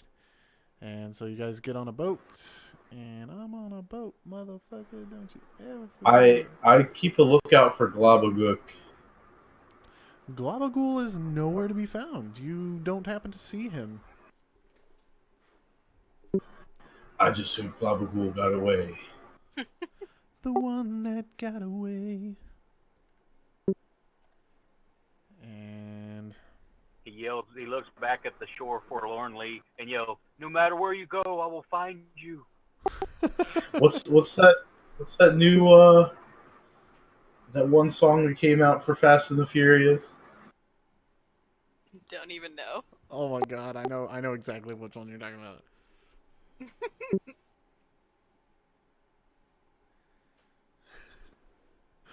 I'm not singing it though. I just wish I knew the title right now. Is it that one, the See You Again? Yeah, that's it. It's been a long day. Anywho, so you guys get in the boat, and you guys are heading off that way, because, I mean, that's like the smartest route. Mm-hmm. And since we are close to time, well, let's go on a little bit further. So, what's his nuggets is steering the boat, I'm assuming. The The Durger guy. Durger.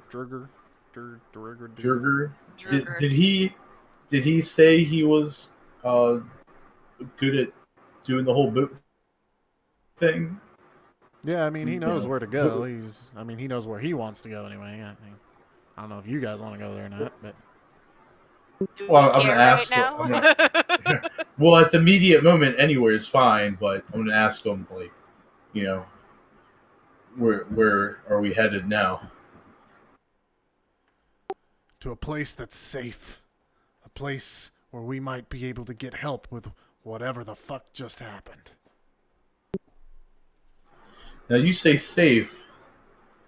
How many sky dwelling folk would be safe there? Just kind of like. Sky dwelling folk. So to say, you're lucky I'm unconscious right now. You know, Oh, the overfolk. Huh? I just want to get to the surface. You know, we got couple of non-underdark people Residents. with residents. Just wondering if it's safe for all of us. He says it's safe for everyone as long as they keep their head down and mind their own. And then he looks over at Kezzskull and says, "Perhaps not her, but I'm sure they can make an exception." Well, now they all want to go. Well, guess it's better than where we were.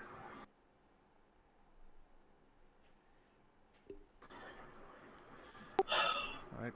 And there was something else. Something that Fayen said that I was like, oh yeah, I forgot about that. And I don't remember what it was now. When did he say it? I don't fucking remember. We can go into the surface. Oh, that's it. Yes. He responds to that too and says, there may be people here that can help you, my friend. Let's go. It's the best news I've heard all day. As you guys depart from Sloobludop, Sloopy Poop, you see there's just crazy carnage going on. There's fire. There's, this huge monkey demon squid thing just destroying everything. There's screams and cries for help. And then as you guys get farther and farther away, you hear it less and less and less. And then Kezzskull opens her eyes, starts to open her eyes, and kind of looks around. Ow. Ow. Ow. And you have no recollection. All you remember is getting stabbed in the shoulder with a spear. Which I am immediately fixing because ow. I have cure wounds, so That works. And that shit is getting applied. the Juger, whom I've already forgotten his name, Hemleth. whatever. Hemeth. Yeah, sure. Hamath, yeah, that's it. Hamath steers the boat, continues going into the dark lake. It gets darker and darker. Every once in a while, you swear you can feel the boat kind of get nudged by something large in the water, but it could be anything. And soon, after several hours, we'll go ahead and take this opportunity to say that there's a good long rest, because it does take a long time to get to where you're going. You all awaken, and in the close distance, you see what appears to be a bright spectacle, magma running down the walls, and the smell, the acrid smell of burning metal and smoldering rock. You swear you can hear the tinging of hundreds, maybe even thousands of tools, or maybe gears, you can't quite tell. And as you get closer, you see docks, and then behind the docks are these huge doors that seem to lead into a big city of some sort. And Hamlet, or whatever the hell his name is, turns to you all, and he smiles and he says, "Welcome to grackle stew. And that is game. Do you want to give them a chance to question me on that long? Yeah, if you guys want to, it's your thing. That's up to you guys. I mean, like I said, I didn't came see awake and I anything. started healing because ow, motherfuck. Fayen's just like, oh, you got knocked unconscious. He doesn't know what's Yeah, going on. he's got no idea. So, you got stabbed with a spear and turned into some sort of flying avatar. What are you talking about? Ow, ow, ow. What's what happened? You You're got stabbed. hallucinating again. I told you not to lick the cube. You turned into some sort of glowing avatar, ripped up a bunch of fish, and Of course I ripped up fish. I told you I would bitch slap them. now you understand you were unconscious, right? No. Well, just to clarify, we were in the middle of a battle. You got stabbed with a spear, then immediately turned into some sort of light-bearing avatar that ripped apart a lot of the fish enemies. I got stabbed with Collapsed. a spear and passed out. What are you even talking about? Collapsed to the ground, and a giant, several-story demon came out the lake and obliterated the entire fish village. Oh, good. Now- So now you're hallucinating from a... Oh. Now, do with that information as you will. Is she aware of what came out of the lake, Lyko? No, you were already out Okay. before that. Okay. So she's basically assuming that you're hallucinating in fear from some big ass demon that showed Yeah, up you in think the that lake. he fucking licked the wrong mushroom? Like, Yeah, yeah. Best case you hallucinated because there actually was a demon in the lake.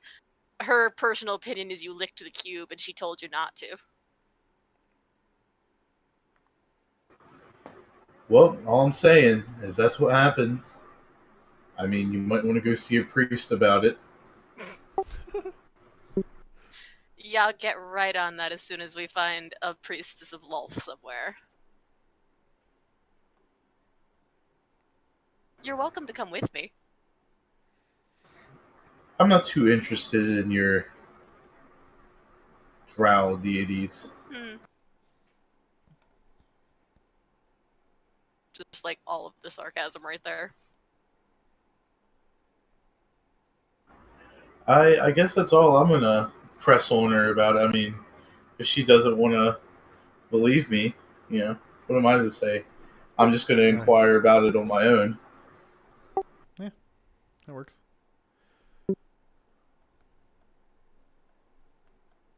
And Fayen just doesn't even care. He's just like, wait, what? Yeah, He I don't thinks know Fayore what licked the the wrong heck was mushroom that? too. Well, Yep. yeah, There like was- that's my there thing. was Is like he definitely a hears him demon. saying that turned into this flaming thing, and he doesn't even question it. He's just like, yeah, okay, sure. Yeah, Fayen saw the demon. I'm just Fayen concerned knows with that getting part to of the the story. surface.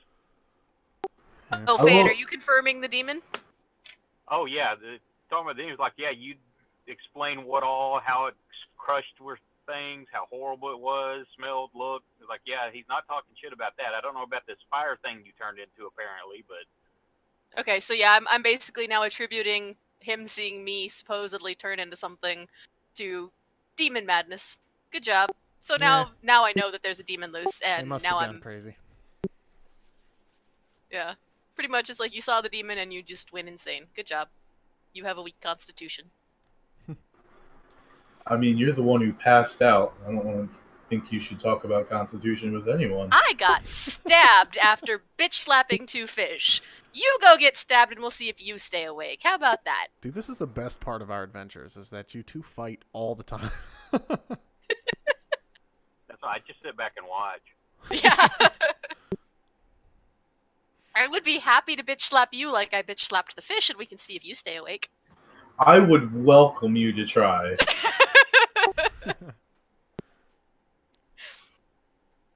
She's just gonna leave this down to you. You are demon touched and not even gonna play with you right now. She's still in pain.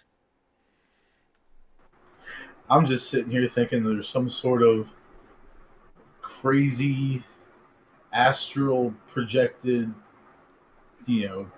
angelic source maybe jumped into her body and then was like, oh, wait a second, this is a drow, and jumped right back out. That would be a good Because the observation. angelic source is going to mistake which body it was aiming for.